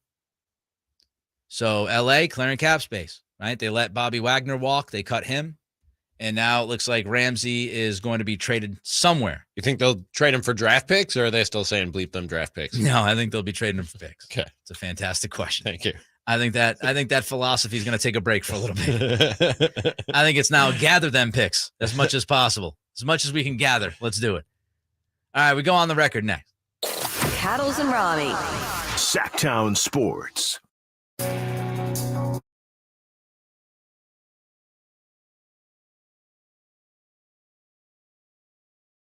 When it's cold and rainy outside, everyone knows Bonnie is leading the way home. Right now, stay warm and cozy.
It's On the Record. But off the record, I can't stand those.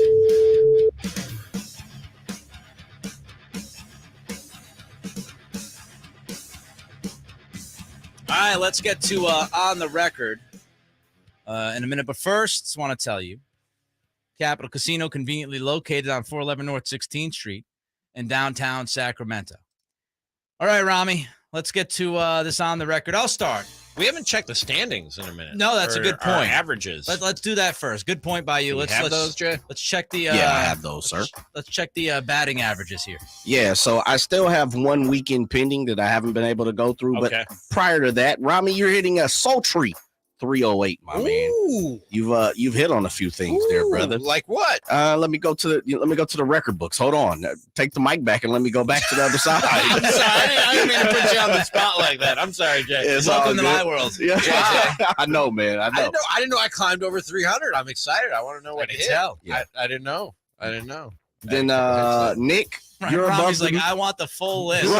Everything I've hit, everything I've missed. I'll report back here in a minute once Nick takes it back from you. Nick, you're hitting over the Mendoza line finally, my man. You're at 202. Yeah. 202. Creeping up. And I'll keep falling down. I'm at 326 now. I'm batting 326. Lost 20 points. Still solid. Still a solid 326 for Jay. Not bad at all. We're getting here, man. All right. Yeah. All right. All right, I'll start things off here. Okay. Let's start with the Kings. The Kings will go 2-0 this weekend. 2-0 this week, starting tonight. They beat the Clippers, and then they beat OKC on Sunday. Okay. All right. I'm going to save my Kings prediction. I'm going oh, yeah, we have to give it a... I'm going triple, man. I don't think they're going to beat the Clippers in LA, so that's why I go triple. Yeah, that makes a little... Yeah, I'll give you a triple for that one. That like makes it. a little more difficult. I like it. We'll give you a triple on that one. All right. Around to me now. Like I said, I'll save my Kings prediction. I'll go either the XFL or the USFL. This will be their one and only season. Only one of those lasts more than one season in these reboots that they're attempting right now. Yep, either the XFL or the USFL will be out of business after one season that they're kicking off. Single. Really? Yeah. Wait, you said the USFL. They already played a season, didn't they? Yes. I'm saying one more. They won't have more than one more season. Yes. There's no room for two more leagues. Yeah, I'm going to give you a single. Okay. There might be a little more. No. A lot of money behind those. All right. I think The Rock makes it, though. Okay. And, yeah, just based on the money and who he is, they'll give it a shot. I'm going, there's 8 games tonight, 7 games tomorrow, Saturday, and I believe 10 games on Sunday. Let me count 4, 5, 6, 7. Yeah, 9 games on Sunday.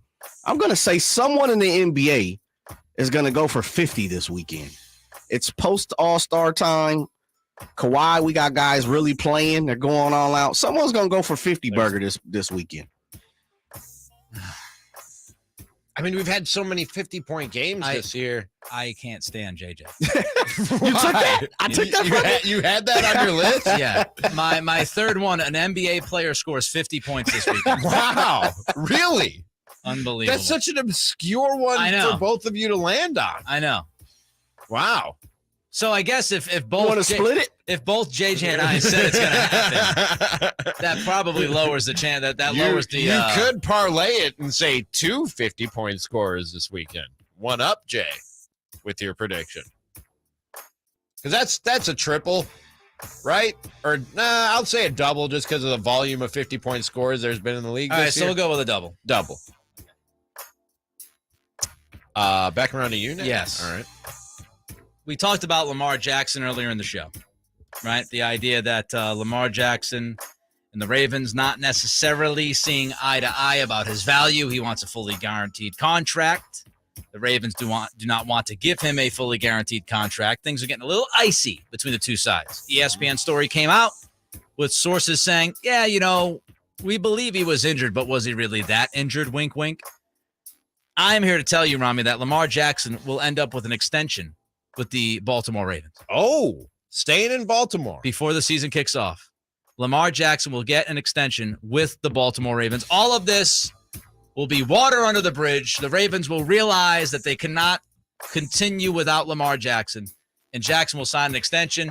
He'll get franchised, but then they will come together and have an extension hammered out. As unlikely as that might seem now because of the way and as much as people are talking about it at this moment, it's that time of year where people got to talk about something and be hyperbolic about something. The track record of the NFL and MVPs and especially quarterbacks leaving their teams in free agency, it's few and far between, if ever. So for that reason, but this relationship is very icy. For that reason, I'd say, I don't know about you, Jay, I'd say that's a double. Yeah, I think he's going to be franchised. Okay. Yep. All right, I'll take it. Just know, Ramie, it's going to come around to you. All right, my friend. Okay. Back around to me now, right? Indeed. That quickly, huh? That quickly. We've talked a lot about the Raiders quarterback situation. We talked earlier today about the report that Aaron Rodgers is not the plan, and it's only maybe a 5% chance that it'll be Aaron Rodgers. They're not going to sit around and wait and figure out what he wants to do after his darkness retreat or wherever else he might go. The darkness. To find some inner peace and some answers. The darkness retreat. I can't see them giving Devontae Adams a rookie quarterback. So that, to me, signs are pointing to Jimmy Garoppolo being the quarterback of the Las Vegas Raiders next season. Single. Jimmy Garoppolo, the quarterback. Really? A single for that? Yeah. McDaniel's Garoppolo history. But he could go anywhere. Would that surprise anybody if he ends up? It's at least a double, Jay. At least a double, right? Yeah, I'm going single. Okay. I don't like you guys. No. By the way, okay, Nick, you have on the record. My last one better be Jimmy G will be a commander. Oh, that's on the record. One of us is going to be right. Yeah, but I was looking for big time. We could both be wrong, actually. I'm going Kings here, fellas. All right. I'm going to say the Kings will lose both games against the Clippers. Oh, in the sandwich, but win both games against the Thunder.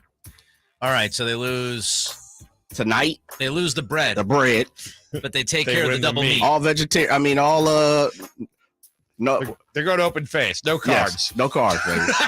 We have the meat. Skipping all the vegetarian It's like stuff. that pizza bowl at Papa John's.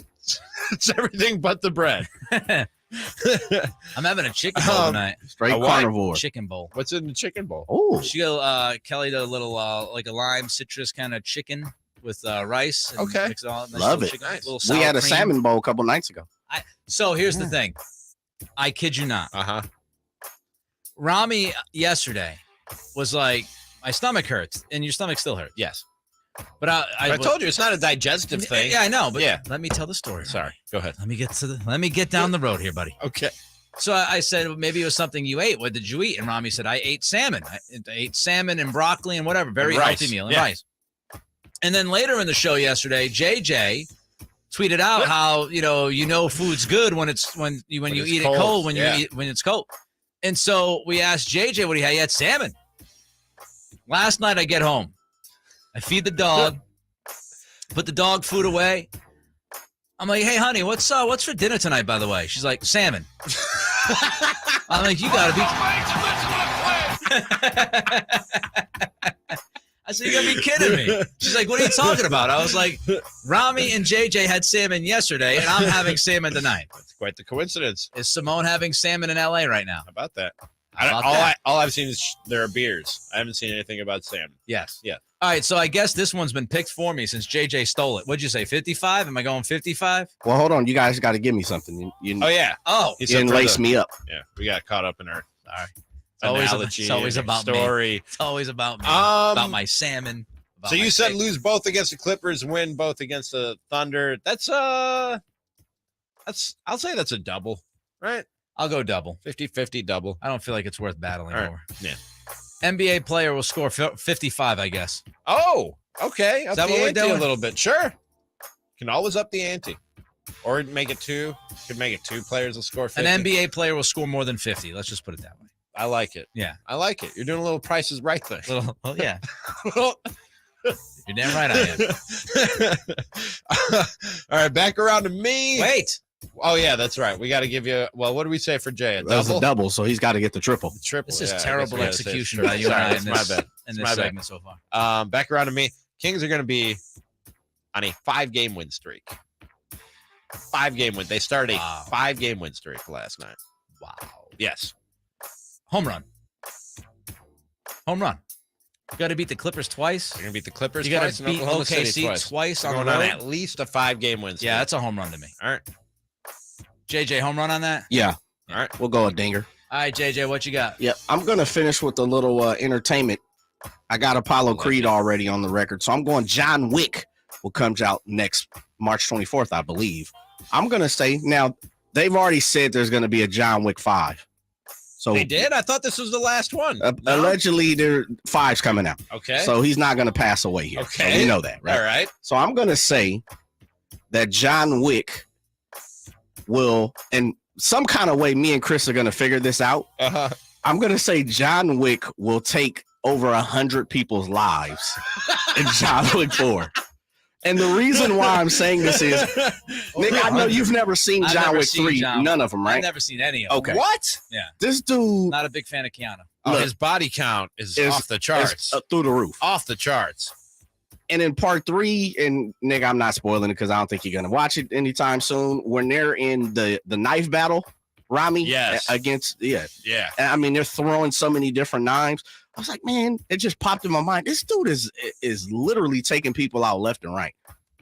100 people, man. It's wild. 100 people. We're gonna have to figure this out. I just saw a tweet the other day. I'm trying to find it right now. I saw a tweet the other day. Somebody did the work of getting his body count of the first 3 combined. Oh, that's perfect. I'm looking for the tweet right now. Well, I started with 14 at the house, right?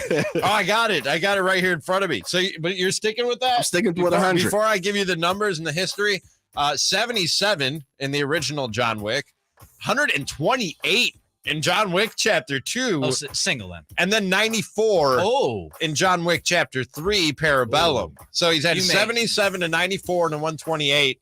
I say that's a double. They're up in the ante. Yeah, I'd say that's a double. Okay. All right, there you go. On the record for this week. The Kings hold our top spot coming up. Cattles and Ramie. Sactown Sports. And brake fluids to improve your stopping power. Right now, save 15%.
Don't worry, because we got you covered. This is how we do. It's the Cattles and Ramie. Top spot.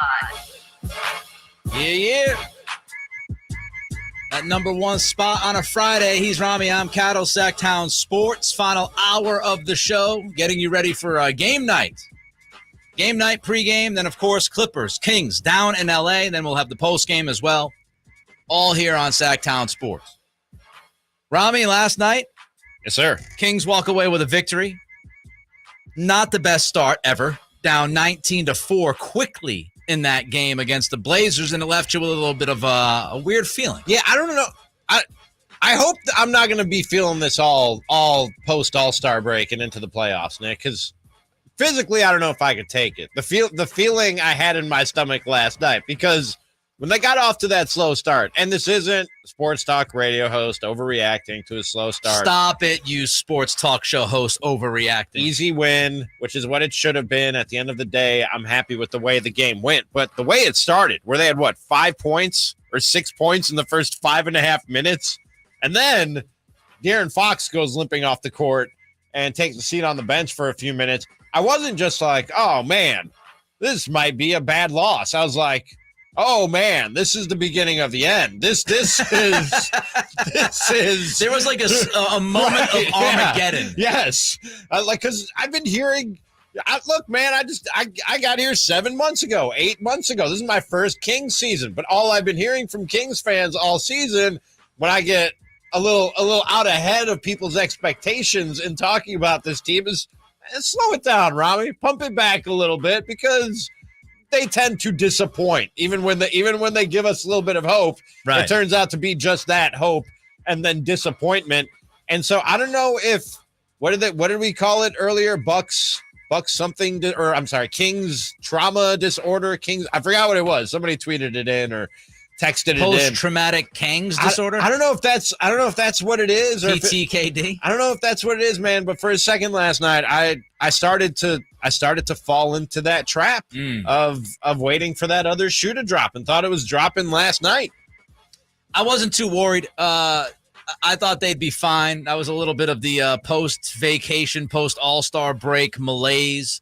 I kind of anticipate that early in a game. They really found the next gear as the game went on and controlled it. The Kings outscored the Blazers 129-97 after that 19-4 start. So they took care of business pretty well as the game went on, shortened their minutes. Here's the thing that I take, though, from that game last night. How devastating is this offense when it's making its shots? Mm-hmm. I mean, we talked about how good the offense is, and we give you all of these numbers. But honestly, man, when this team is shooting well, I don't know how you can slow them down. 133 points last night. They had 18 turnovers, Ramie. Usually when you have 18 turnovers, it's very difficult to score a $133. And I know they were playing against the Blazers that didn't have Dame Dalla and didn't have everybody. We talked about it ad nauseum yesterday. A $133 with 18 turnovers because you shot the lights out. 54% from the floor, 41.2% from three-point land. You withstand 18 turnovers, and it's really the lead by example from Domas and Fox, who were both brilliant last night. Foxy with these spurts. I talked about it earlier in the show. He just kept finding the perfect times to give you those spurts throughout the game. In the second quarter especially, which really just flipped this game upside down, you started on a 14-2 run, and then you ended on a 16-2 run. Both of those spearheaded by Fox. My simple math tells me that's 30-4 in the Kings' favor. And I think the Blazers found reality once that quarter happened. Yeah, they were like, sure. Okay, it was a good story. It was a good first quarter, but now we're dead. And I said earlier, it's not a coincidence that with Dame out and Jeremy Grant out, and they were missing somebody else last night too. I'm drawing a blank. Nurkic, Anthony Simons. We all went into that one going, this should be an easy win. And it's not a coincidence that it started looking like an easy win as soon as Fox started looking like the De'Aaron Fox, who's been dominating opponents all year long. And Nick, we talked about the efficiency. Did you miss that? Of his shots, of his shooting last night, being 11 for 15. The efficiency in terms of just what he did in sheer time to go just 21 minutes after the second quarter and put up 31 points. Yeah. And had 3 rebounds and 3 assists. So that was when it really started to take off. But I don't know if they even get to that point if not for the performance from the bench. You get 60 from Monk, Lyles, and Metu. 20 of their 29 points in the first quarter came from guys coming off the bench with Terrence Davis leading that charge. You're gonna need that through down the stretch and for any type of playoff run that this team might make after the regular season wraps up. Yeah, I thought TD gave you a great end of the first quarter boost. He gave you some energy defensively. He gave you 18 minutes. He was a plus 18. The bench, all pluses until garbage time. So, the plus-minus stat looked great for the bench last night. How about the defense, though? We haven't talked about the defense yet because we get wrapped up in Fox's numbers and Domas's numbers and the 133 points and the shooting percentages I gave you. But yet again, we saw it last night. The ebbs and flows of the defense. The first quarter was bad. The second quarter was great. They gave up only 20 points in that second quarter. Portland had 37 in the first quarter. They were at halftime with 57. And I know some people might say, well, Nick, the third quarter wasn't great. The third quarter, they scored 34 points or whatever it was. I thought the third quarter wasn't as bad as the points would lead you to believe. Nasir Little hit 4 or 5 really difficult shots. He made a couple of threes.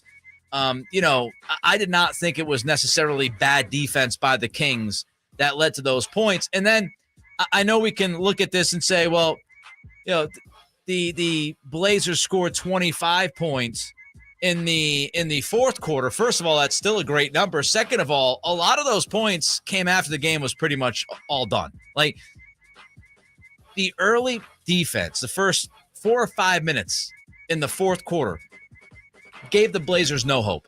You went into that fourth quarter only up by 9. That's still a game, Ramie, in the NBA, especially in 2023. But your defensive stops early in that quarter and your defensive stops in the second quarter, you gained momentum back and you really took control of that game. And in the fourth quarter, you put the game to bed because of your defensive stops. So this defense, again, showed up later in the game. Bigger challenge tonight against the Clippers, my man. They're going to have those guys out there. They've added at the trade deadline. This team is long. They can score. They're a difficult matchup for the Kings. The Kings have to play the defense that they played in spurts last night all game tonight. Yeah. From beginning to end. That gives you your best chance to somewhat slow down the Clippers, and then you hope you make shots on the other end. And when this game is over tonight, you're either going to be a half a game ahead of the Clippers for that 3 seed or 2.5 games ahead of the Clippers. Such a big swing. This is 2 games right here. Such a big swing. And you come back and you play them again a week from tonight at Golden 1. Yep. So it is a big swing game. But I still think if you split at the end of the day, you're fine if you split these 2 games. But there you have it. Look at the Kings. Your thoughts on the Kings? 916-339-1140, of course, is the text line. 1-800-920-1140 is the phone line. Phone line's open. You can always give us a call. Your thoughts on the game last night. Your thoughts also on this game coming up tonight against the Clippers. Again, a very, very difficult matchup coming up tonight in L.A. We'll get to your reaction. Also, are the Kings playing with house money? Our answer's in 90 seconds. Cattles and Ramie.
Be so kind, give us a thumbs up.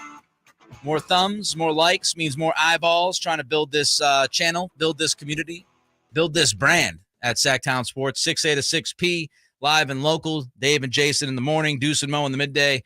Yours truly and Ramie here in the afternoons from 2 to 6, Monday through Friday. Again, youtube.com, Sactown Sports 1140.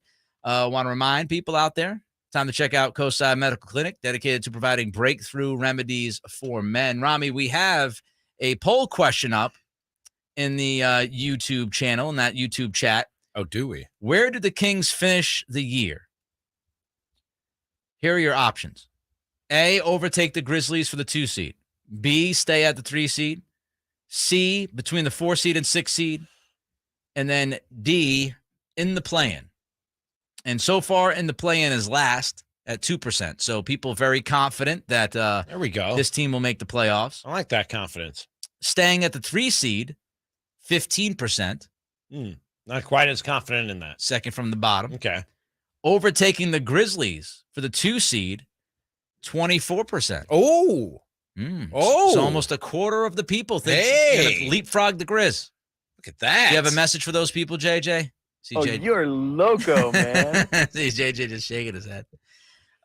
Number one, the number one spot between the 4 seed and 6 seed with 59%. And I would agree with that. I think that's what I voted for. Yeah. Pretty sure that's what I voted for. That's what I would agree with. And we have people still voting as we speak. So there you go. Again, that poll's at youtube.com, Sactown Sports 1140. Patrick says they're only 2 games out of second. Only 2 games out of second. By the way, Memphis stinks on the road. Yeah. Memphis is awful They on could the road. do this. They could do it. Oh, they could. They could be the 2 seed. Yeah, I don't think it's like a laughable proposition. And I just don't think it's going to happen. Ja Morant keeps on poking the bear when it comes to the Western Conference. People want to take them down. Memphis is 11-18 on the road. Wow. They stink on the road. They had a lead against Philly last night on the road. I think they were up by like 8 points with a few minutes left, and they blew it. They are not a good team on the road. And as you could imagine, since they're the 2 seed, they're tremendous at home. 24-5. You see Joel Embiid spike Ja Morant's dunk into the core of the earth? Did you see that last night in that comeback? No. That was ridiculous. Like I wish I saw it now. He spiked, like he didn't just block it, like he spiked it all the way to the ground. It was wild. And it's Ja Morant flying through the air. I'm gonna go find that now. And Joel Embiid just takes the ball and he's like, nope, not this time, pal. All right. Speaking of the Kings and expectations, Ramie, obviously I think they've exceeded, I don't want to say everybody's expectations, because maybe there were some people that out there that were very optimistic. I had them winning 40 You before did. when the season started. You did. They've exceeded expectations for the most part, for most of us. Post All-Star break, you and I talked about it, the expectations now of what's going to happen with the remaining 24 games, the very tough schedule that they play. Here was Terrence Davis last night talking about the playoffs and expectations, and of course, he also discussed the drought. Everything, I was just talking to some of my teammates and some front office guys. This is, Sacramento hasn't been in this position in almost 2 decades. And the importance of these last 25 games is just, you can't really put it into words, but going on, walking on the court and knowing that you're in a position to do something that has been done in, almost 2 decades, that should light a fire in you. For me, it's honestly, man, I was on the All-Star break just thinking about it while I was, somewhere else. I was just thinking about it and, trying to put into perspective how important these last few games are. So this is definitely major. This is something, special for sure. We have, like I said, it's been almost 2 decades. So it's important, man. This is everything. TD did not want us to know where he went on vacation. Unfortunately, Mark Jones told the whole world Told last us night all. It was when he said he Cancun. went to Cabo. Was Cabo. it Cabo? Okay. Yeah. All right. He's hanging out in Cabo. Never been to either. Terrence is like, come on, Mark. What's better, Cabo or Cancun? I've not been to Cabo. Okay. So can't help you there. Here's a question. When we were doing the show yesterday, we never got to this. There was somebody in the YouTube channel, Ipodicus. I hope I'm pronouncing that correctly. Ipodicus said, I'm paraphrasing, but not too worried about too much here. In my eyes, the Kings are already playing with house money. Like, not really too concerned. They've already exceeded my expectations. Whatever happens, happens the rest of the way. How do you feel about that? No. Sorry, it's not like two letters, one word. No. The only sense in which it's house money is they're going to beat Vegas's projection. They're over under. What was 37.5 or no? They were like 33 and a half, I think. Whatever it is, they're going to. If you're talking about Vegas, yeah, you're playing with house money. They're going to beat those projections. But the approach they took this offseason, Nick, it seemed like for everybody in the organization, it was playoffs or bust. And if I'm a Kings fan, anything short of the playoffs is a massive disappointment, and not just because of where they are at this point in the season and what they've done to prove how good a basketball team that they are. But I got two words for you for why they're not playing with house money. 33.5, by the way. Okay. Was the over-under. Victor Wembanyama. Ooh. Wemby. 7'5". Every team that came into this season with playoffs in mind and did everything in their power to get their team into the postseason, every team who falls short are guilty of franchise malpractice. To go into this season with that type of talent at the top of the draft board and try to make the playoffs and bow out of the sweepstakes that is the lottery for Victor Wembanyama this offseason. No, you can't say it's house money. You committed franchise malpractice if you attempted to make the playoffs this year and didn't with Victor Wembanyama sitting in the lottery. I always get a kick out of this kind of stuff because it acts as if when we make preseason predictions or whatever we think is going to happen in September, that we have to stand by that, by God. And no matter what we see, no matter what the evidence spells out to us, we still feel the way we felt back in September. I am not that way. I evolve my opinion. I am not flawless. I thought this team was going to win 37 games. Now, as the season has moved along, and as we sit here getting closer and closer to March, with the Kings being the 3 seed, that's who this team is. Based on the reality of the situation, this team is the 3rd seed in the Western Conference. That's where they are. That's who they are.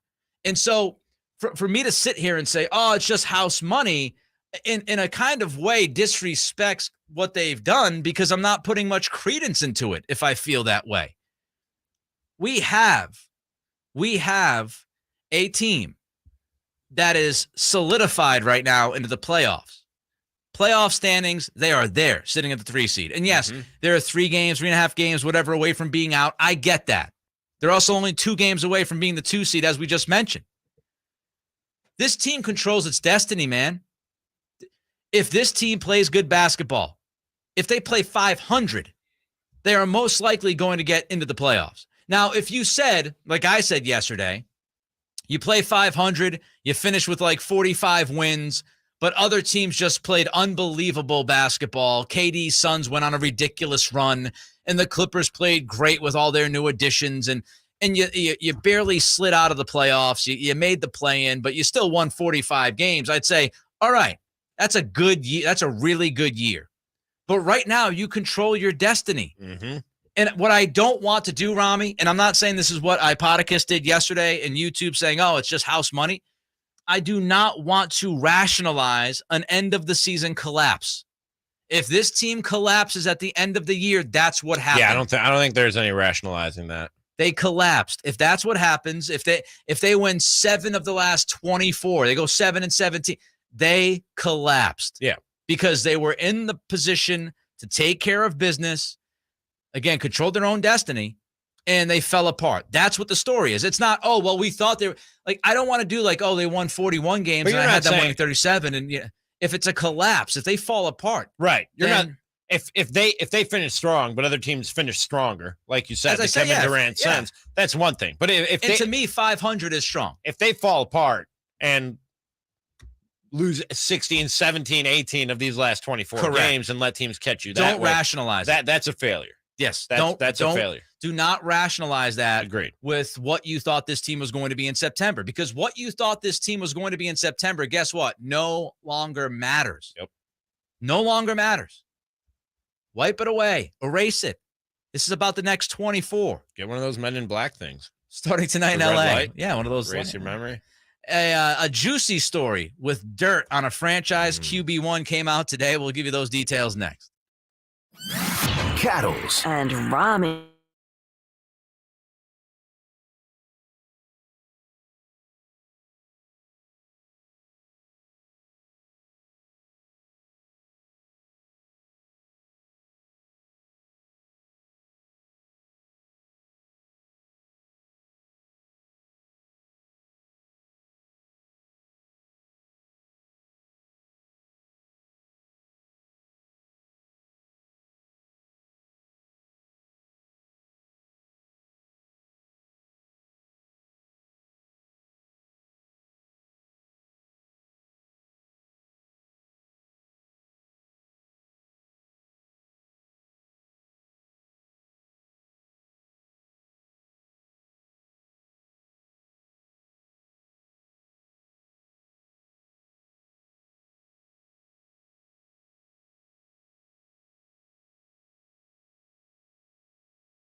or if he aggravated the wrist. Giannis is one of those guys who kind of always looks like he's limping, though. You know what I'm talking about? Yeah. So I don't know. I'm not sure exactly what it is, but yeah, Giannis asked for a timeout. As soon as they got it, walked straight back to the locker room. We have the game on.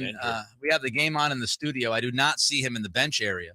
And Giannis, aside from the wrist thing, he also tweaked his knee a couple times this year. So if he's limping, it could be a knee. Who knows? Hopefully he's okay. But that would obviously be massive news for the Bucks if that is an injury that is going to keep him out games. I mean, it was great news for them about the wrist. He came back, started tonight. It's like, oh, he didn't miss any games in this post-All-Star break. It's fantastic. But then he leaves the game again.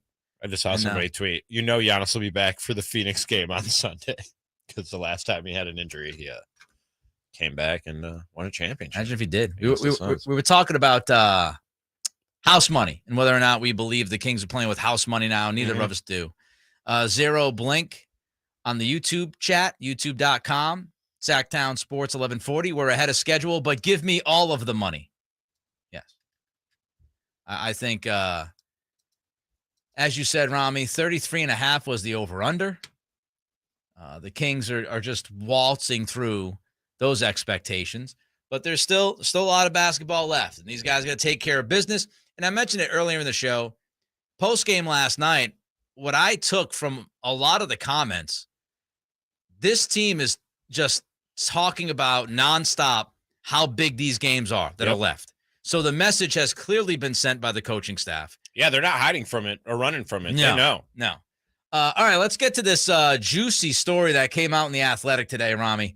And it was actually a story that was authored by 3 writers. Mike Sando, friend of the program, Jason Jenks, and Kalen Kaler. All contributed to this story.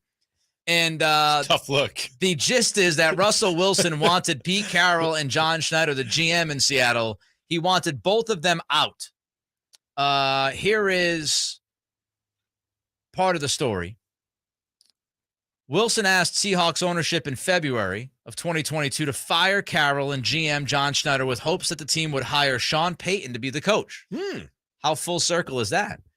Wilson immediately tweeted, and I would also say we might now know why Denver stepped up and paid him, because Russell Wilson has wanted Sean Payton to be his coach. Wilson immediately tweeted when this story came out, I love Pete, and he was a father figure to me, and John believed in me and drafted me as well.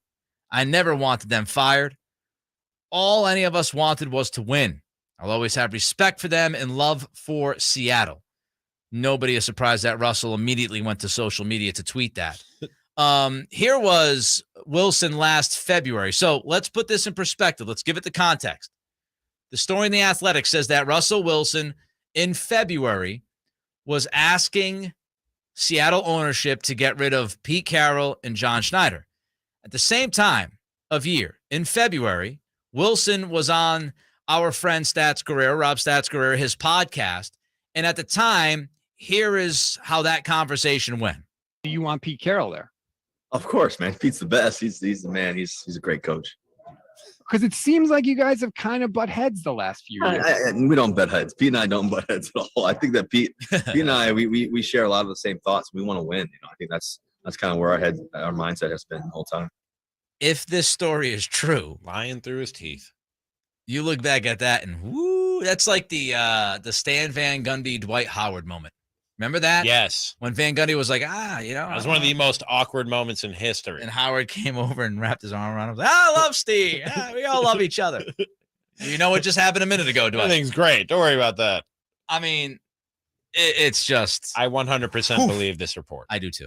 3 guys, three accredited, credible, legit writers, trustworthy NFL beat writers, which means all have the same story. Which means lots of sources. When you have 3 credible writers, which also means somebody really wanted to get this story out there. You know what I mean? Or somebody's really wanted to get the story out there. And Nick, do you remember these 2 firing shots at each other? Yeah. Over the first couple. Remember the whole wristband incident with the plays on the wristband? Yes. And Pete Carroll saying, in the past, there were guys who did want to use the wristband. And then Russell Wilson came back with, I won a lot of games without a wristband, man. Like that wasn't two guys with a lot of love lost. I mean, there. After week 1, Carroll came out and said, yeah, we forced him to his left, and we know he doesn't do well going to his left. Which doesn't, by the way, everything that Russell Wilson said about Pete Carroll being a father figure and John Schneider believing in him, like relationships can start out real good and end badly. Like all those things can be true, and it can also be true that he asked for both of those guys to be fired. And don't forget, Russell Wilson's a guy that's come out and he has said publicly, he said this a few years ago, that he believes that he is one of the best, if not the best quarterback of all time. He has said that. He believes that if he was in a different system and different coaching staff and all, and that's what led to the whole let Russ cook thing. And then the Seahawks let Russ cook. Things started to go downhill. Mm-hmm. And then Carroll said, we're going to run the football more. There was a long story by our friend Michael Sean DeGar of The Athletic going back a couple of years ago documenting that. And there was a little bit of a disagreement, a little bit of a kerfuffle behind closed doors because Carroll said, look, we're running the ball. We're going back to doing what we do. And Russ was not happy with it. So all of this is 100% believable. There's also more from The Athletic in this story, Ramie, about Wilson's first year in Denver. They detailed issues with Wilson's first season with players, coaches, and staff members questioning some of the control the quarterback had. Examples included weekly private meetings with the offense held by Wilson. So Wilson ran offensive meetings privately, which obviously undermines the coach. An office for Wilson located away from his teammates, had his own office. You know, I heard people giving him crap for the office all season long. I don't got a problem with that. Why shouldn't a guy have an office where he works? Play suggestions, because nobody else does. Play suggestions from Wilson. Play suggestions from Wilson that Hackett would add to the game plan, and personal staff members the quarterback was allowed to have in the team facility. That's weird. A lot of that is weird. The office thing, not so much to me. I told you, I've heard from people in Denver saying he showed up at camp in a big, huge, tricked out, branded out truck, and jumped out of that truck and just made it all up. Jumped out of the truck with like his jersey on. I mean, I remember that he was wearing his own jersey. He wanted all the eyeballs. He wanted all of it. And look, a lot of quarterbacks have egos. A lot of professional athletes have egos. I don't think all athletes have egos. I don't think I've ever seen a guy who's like wasn't making an appearance at a children's hospital or something, right? Wearing his own jersey, out in public. I mean, there's been some. Look, there's been some weird. There's been some weird stuff that I've heard about him. It's not like I can confirm this stuff. I'm not a reporter, but I've heard things like he doesn't necessarily talk to his receivers one-on-one all the time, that they have to text somebody that will relay the message to Russell Wilson. Peculiar dude. By the way, Giannis will not return to tonight's game. Zora Stevenson of Bally Sports Wisconsin says the team told her Giannis knocked knees with an opponent. So I'm guessing knee contusion. Yeah, hopefully a bone bruise. Yeah. Hopefully. All guests come to you from the Folsom Lake Honda hotline, by the way. Folsom Lake Honda, your one-stop Honda shop. And other news is coming up. Cattles and Ramie. Sactown Sports. Sacramento weather is brought to you by R.C. Willey Home Furnishings. I'm Mark Finan in the KCRA3 Weather Center. We'll continue to see on again, off again rain into the evening hours tonight with temperatures staying in the 40s. We'll see rain into the early part of Saturday with clearing Saturday afternoon. Get the latest forecast on the KCRA3 News and the KCRA3 app. The President's Day sale continues at R.C. Willey. Hurry in for savings on furniture, mattresses, appliances, electronics, and flooring. Don't miss the biggest sale of the year at R.C. Willey, located in Rockland and in South Sacramento near Elk Grove. Progressive presents Adjusting to the Suburbs. I never thought about space in my cramped apartment, but in this house, all I see is empty space.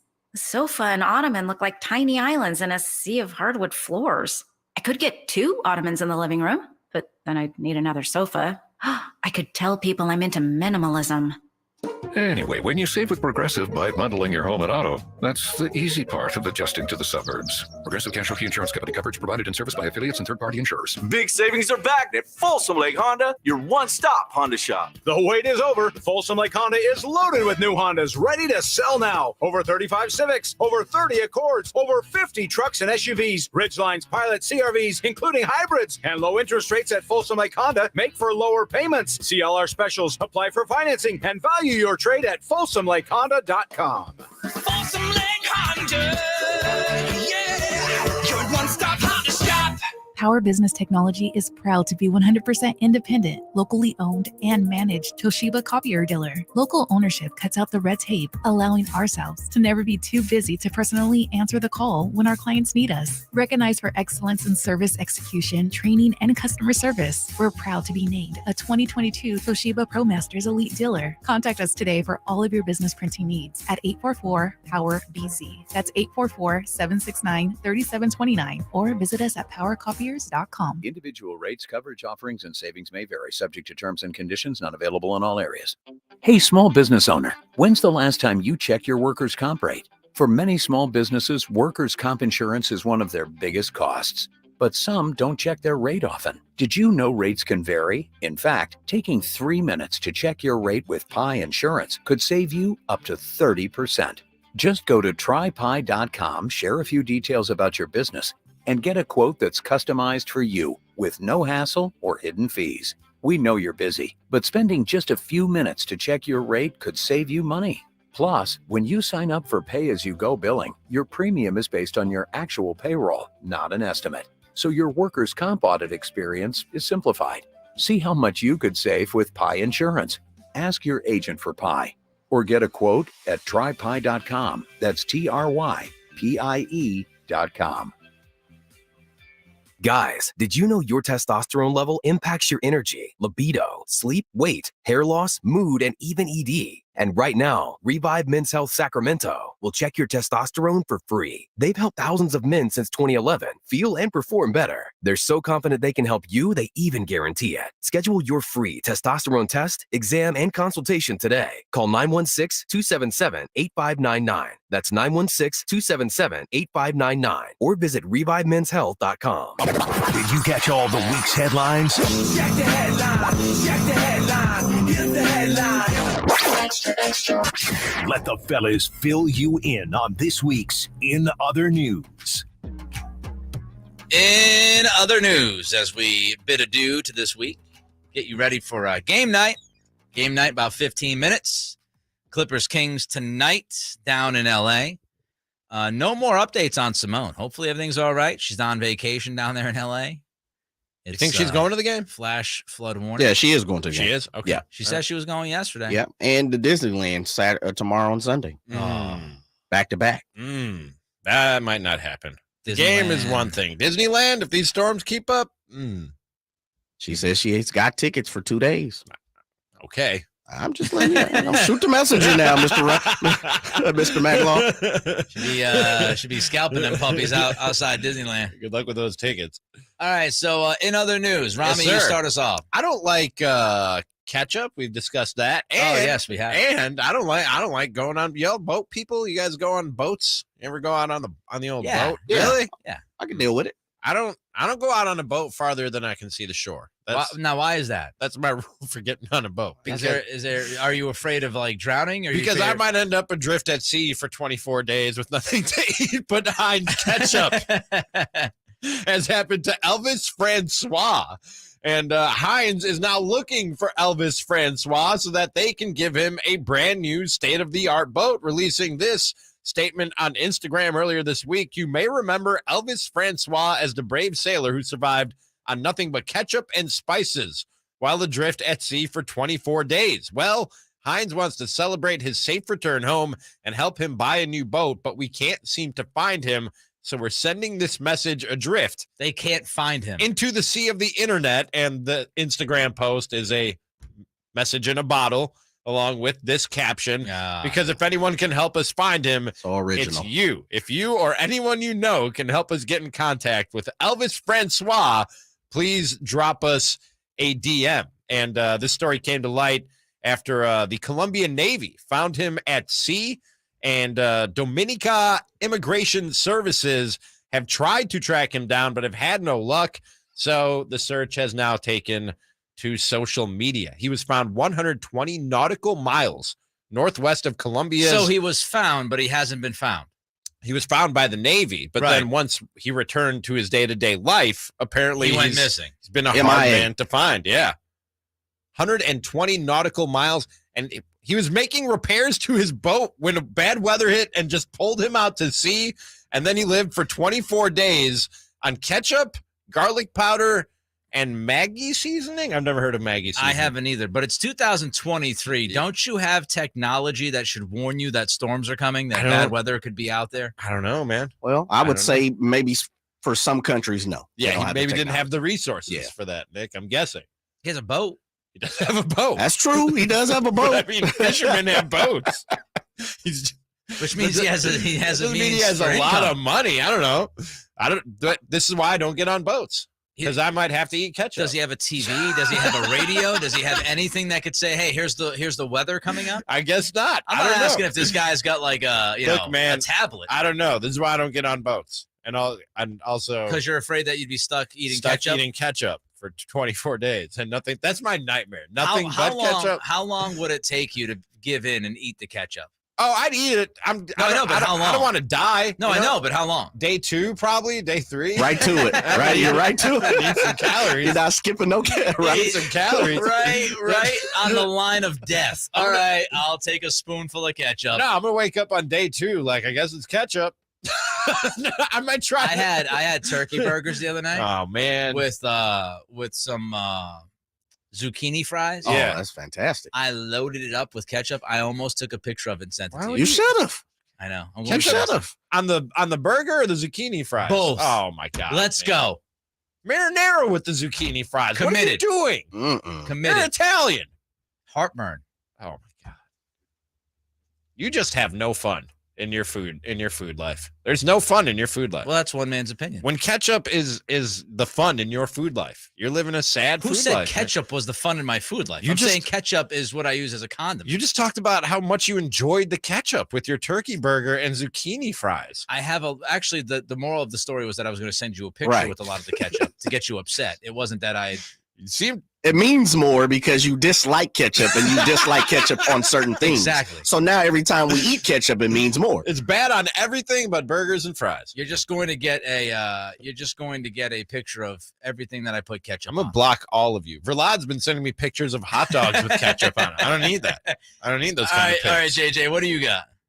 Well, fellas, are you guys a fan of M&M's, the candy? Yes. Very much so. Like peanut M&M's. I love peanuts. Peanut M&M's. Man, peanuts are fantastic. I like the peanut butter ones too. Peanut butter is really good. Underrated. Yeah. Yes, solid. sir. Well, so did Mary Esther Stocks Martin Gailey. Say that again. What? Mary Esther Stocks Martin Gailey. She's like 5 names. Yeah, she was better known as Mary Martin. Thank you, Lord. Shorten that up a little bit. Mrs. Martin, she was a teacher for over 30 years, fellas. 30 years, that's a long time. Shouts out to Mrs. Martin. Well, unfortunately, fellas, we recently lost Mrs. Martin, and she has gone on to glory. She has passed away. Parting is such a sweet sorrow, of course, and so did the Roundtree family, her extended family. They thought this would be something fantastic to praise Mrs. Martin and their family, their aunt, their grandmother, their sister. Martin, who over 30 years of teaching, she was constantly given M&M candies, small trinkets, toys, things that dawn the brand M&M, right? Yeah. Nothing out of the ordinary there. I would think so, nice right? Little teacher giving a little M&M. Yeah, so M&M gifts. Normally, that would kind of push for you to become a fan of the M&M. So much, Mrs. Martin, she became a fan of M&M so much that her family chose to bury Mrs. Martin in a blue M&M casket. I saw this. Giant size blue M&M casket. with the legs too, not just the. It's the whole thing. It's the whole thing. situation. Yes, as we see the character, the fictional character, with the legs, a big blue, and we'll have to post this on Sac Sports 1140. Martin and one of her sons, they designed a casket for her resting. It took over 93 days to come up with this design. Of course, a woodsmith.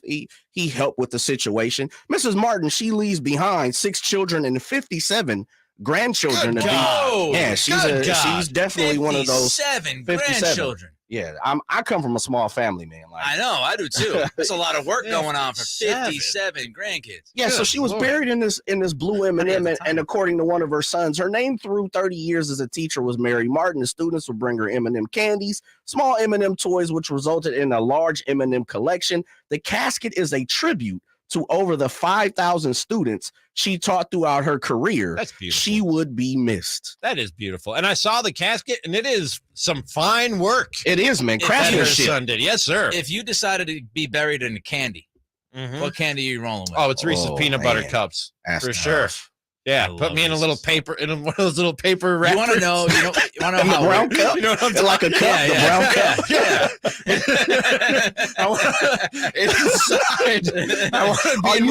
I want the casket itself to look like a package of Reese's peanut butter cups, and then you open inside, it up. I'm in a little paper, a little paper cup. Yeah. That your peanut butter cup comes in. Like a little brown wrapper, right? The cup, right? So the question is, Ramie, are you the double cup Reese's? Are you the single cup? Or are you the king size? No, I'm a 4. I'm a double with crunchy peanut butter in the middle. That's what I am. You guys ever had those? No, that's a lot going on. I don't think I've had that's a lot. There's a lot going on. So here. good. By the way, they've gotten real creative with the peanut butter cups. They have some with that. I've like with potato chips in them. Kelly got me Reese's peanut butter cups. Yeah, and they've been sitting in the pantry. Oh, that would never happen in my house. I got it. And I'm like, I wait for the perfect time. I'm really weird to like enjoy it. I want to like enjoy it. I don't want to just. Is there ever a time that you wouldn't enjoy it? Anytime you give me a peanut butter That's a good cup, point. It's got to made me happy. It's got to be a weekend because you know me and my Monday through like Friday. I feel bad for you sometimes. Food regimen. Your whole food life. Your whole food existence makes me you sad. Makes me sad for you. Yes. I'm sitting here really trying to think, man. I'm a sour type of cat, man. I like sour candy. Sour Patch Kids? Nah, not really, man. You want to be buried in a Sour Patch Kid? Sometimes he's sweet. Sometimes he's sour. What the hell's going on with this guy? Hey, you really liked him. What am I to say? I think it's cool though. Like, well, you get to pick. Like, that's your thing, right? I mean, it is. It's a little eerie to me in that story. I don't know if Jay just touched on this, but in that story, they said that the casket sat in her garage for years, for a while, after her son crafted this thing. That's eerie weird. to me. I couldn't keep walking past my casket. No, I'm out. Allegedly, because I've went to 4 or 5 different versions of this story. She outlasted what the doctors thought she would live. Oh, okay. So, it was kind of one of those things like, hey, we're preparing, and then, hey, beautiful. She outlasted the time given. The M&Ms kept her alive. Yes, absolutely. And on top of the M&M casket, there's small M&Ms in the big M&M's hand. And they're all the family members' names are etched in those. Really? It's really beautiful. Yeah, it is, man. It's really beautiful. Let's touch it. How long did it take that? Over 93 days for this thing to be 3 months. Yeah. Wow. It's pretty That's big time. That's awesome because it's also just so unique and different, right? Like I forgot. I love Conan O'Brien. I don't know about you. And he does like these travel shows. And I think he was in Ghana and he went and visited a casket maker where stuff like this is the norm. Like they design your casket based on what you loved or your hobby or what you did for a living. And it was really kind of beautiful, man. Like it's not how we tend to think about death in our culture. You know what I mean? A Hulk Hogan casket or something. I love it. Pro wrestling. JR's big face. Thanks to JJ. Great job. Thank you, Ramie. Enjoy your weekend, my man. Everybody enjoy the weekend. Stay warm. Be cool. Stay healthy. We're back on Monday. 2 Kings games this weekend. Yes, sir. We'll wrap them up on Monday coming up. Cattles and Ramie, Sactown Sports. Chiropractic, if that do you dirty, we'll wipe her out as in detergent. Now hurry, go on to the altar. I know you ain't but remember what I taught you. Keep your heart 3 stacks. keep your heart. Hey, keep your heart. 3 stacks, keep your heart. Man, these girls are smart. 3 stacks, these girls are smart.